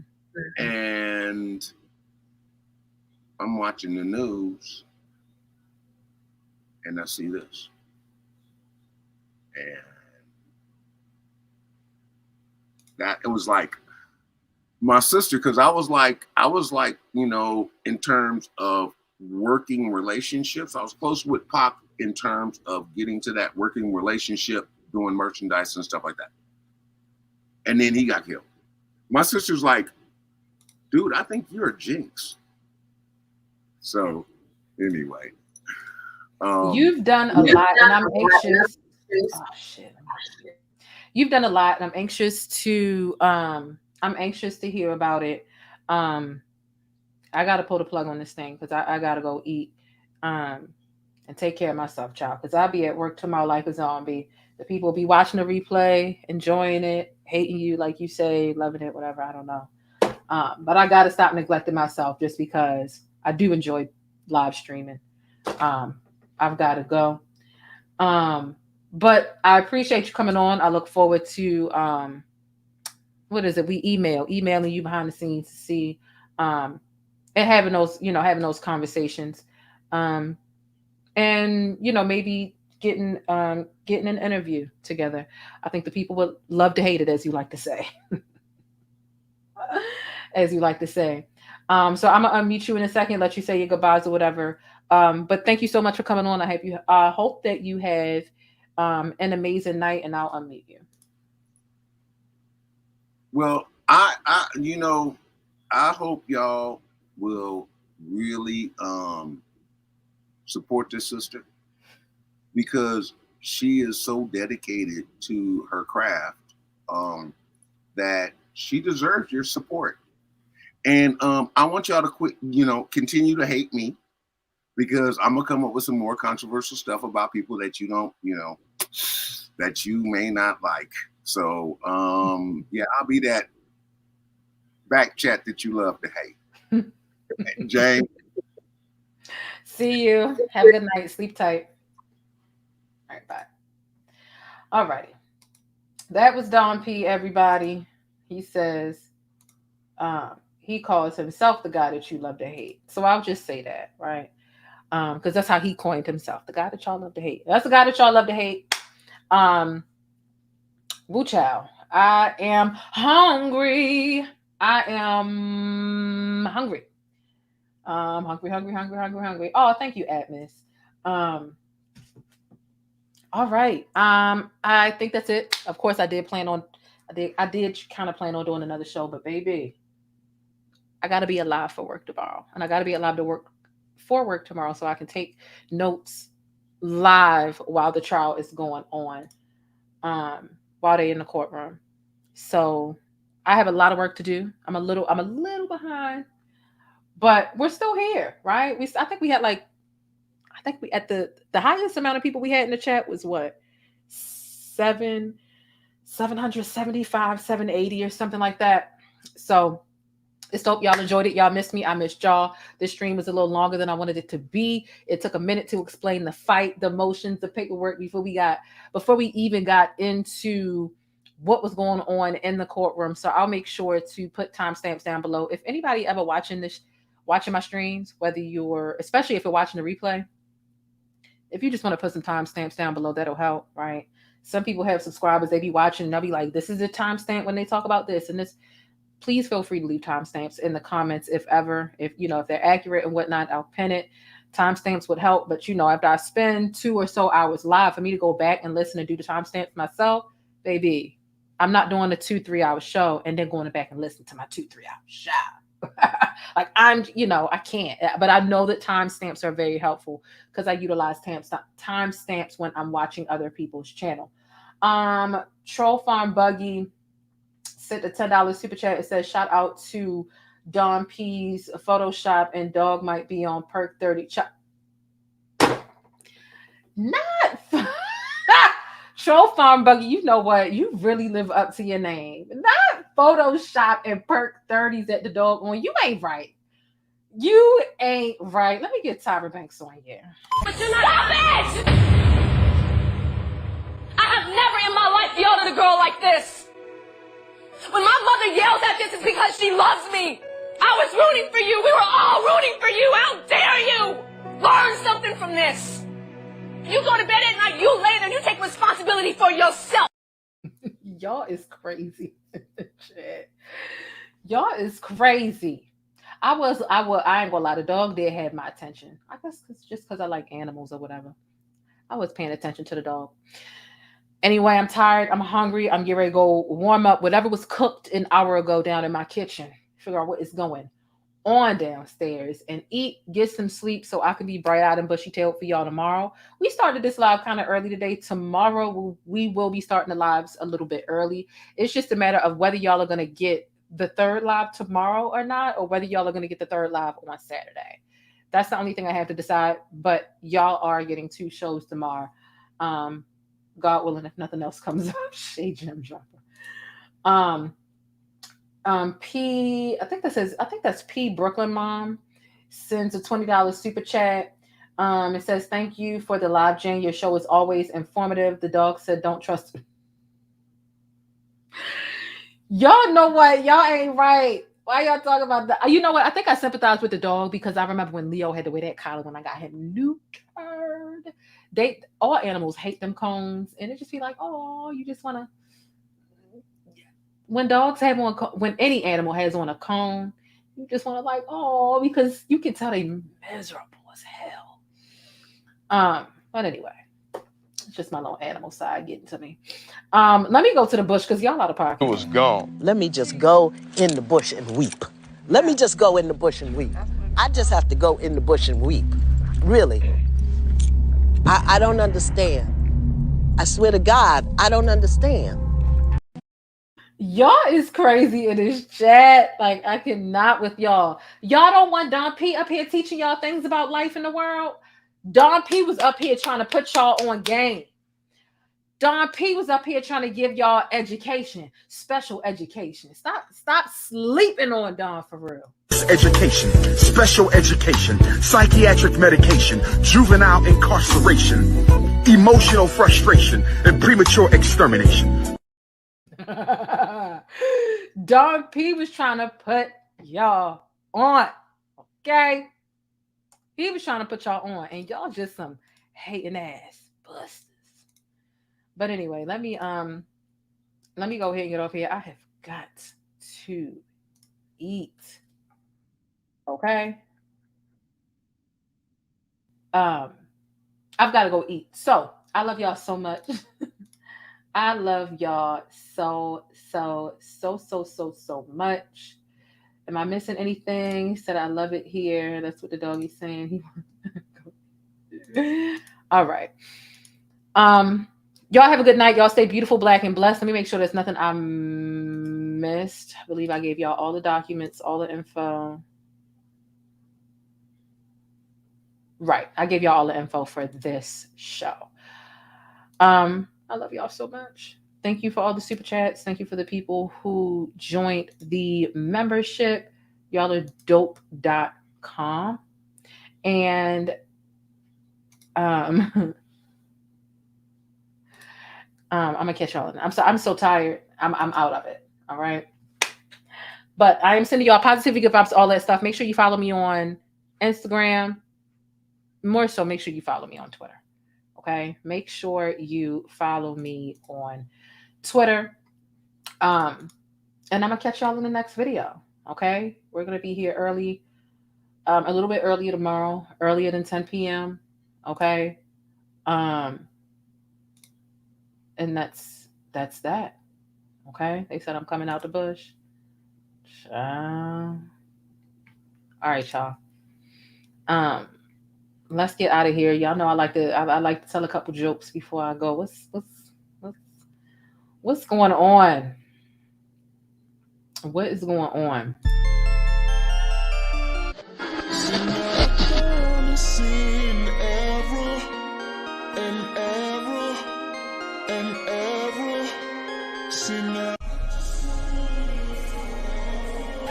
Did you just sit here and say that my daughter looks miserable, so maybe we should put Kalani in her place? No, I never said that. Yes, you most certainly did. No, I didn't, dingbat. Listen, I said, Brooke, is your mother Get speaking your for you? finger Do you out want to of my face, girls out there.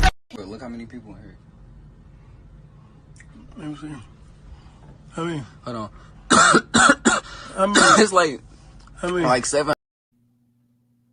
Child, I cut it off early by mistake. That's cute that it's time for me to go. I'm tired and I'm literally malfunctioning right now. All right, everyone. I love you guys. I really do hate saying goodbye. Like, that's what me lingering this along is about. I don't want to leave, but I got to go right now. Okay? Deuces. I'll catch you tomorrow. Channel members, any additional information I find out between now and before tomorrow's stream, y'all will get the backstage documents and all that other stuff. I think I posted 2 times on the members only tab today. I was about to post a 3rd time, but matter of fact, there is some tea that I need to give y'all. Remember the 2 P-Hive members who were fighting? The one who got arrested outside the courthouse this morning? I got some ironic ass information to give you all, and it's either going to be on it's going to be on a membership tab regardless, but it's either going to be in form of video or a community tab post. But bye. I'm rambling. I'm hungry. I need to go. I'll see y'all tomorrow. Peace.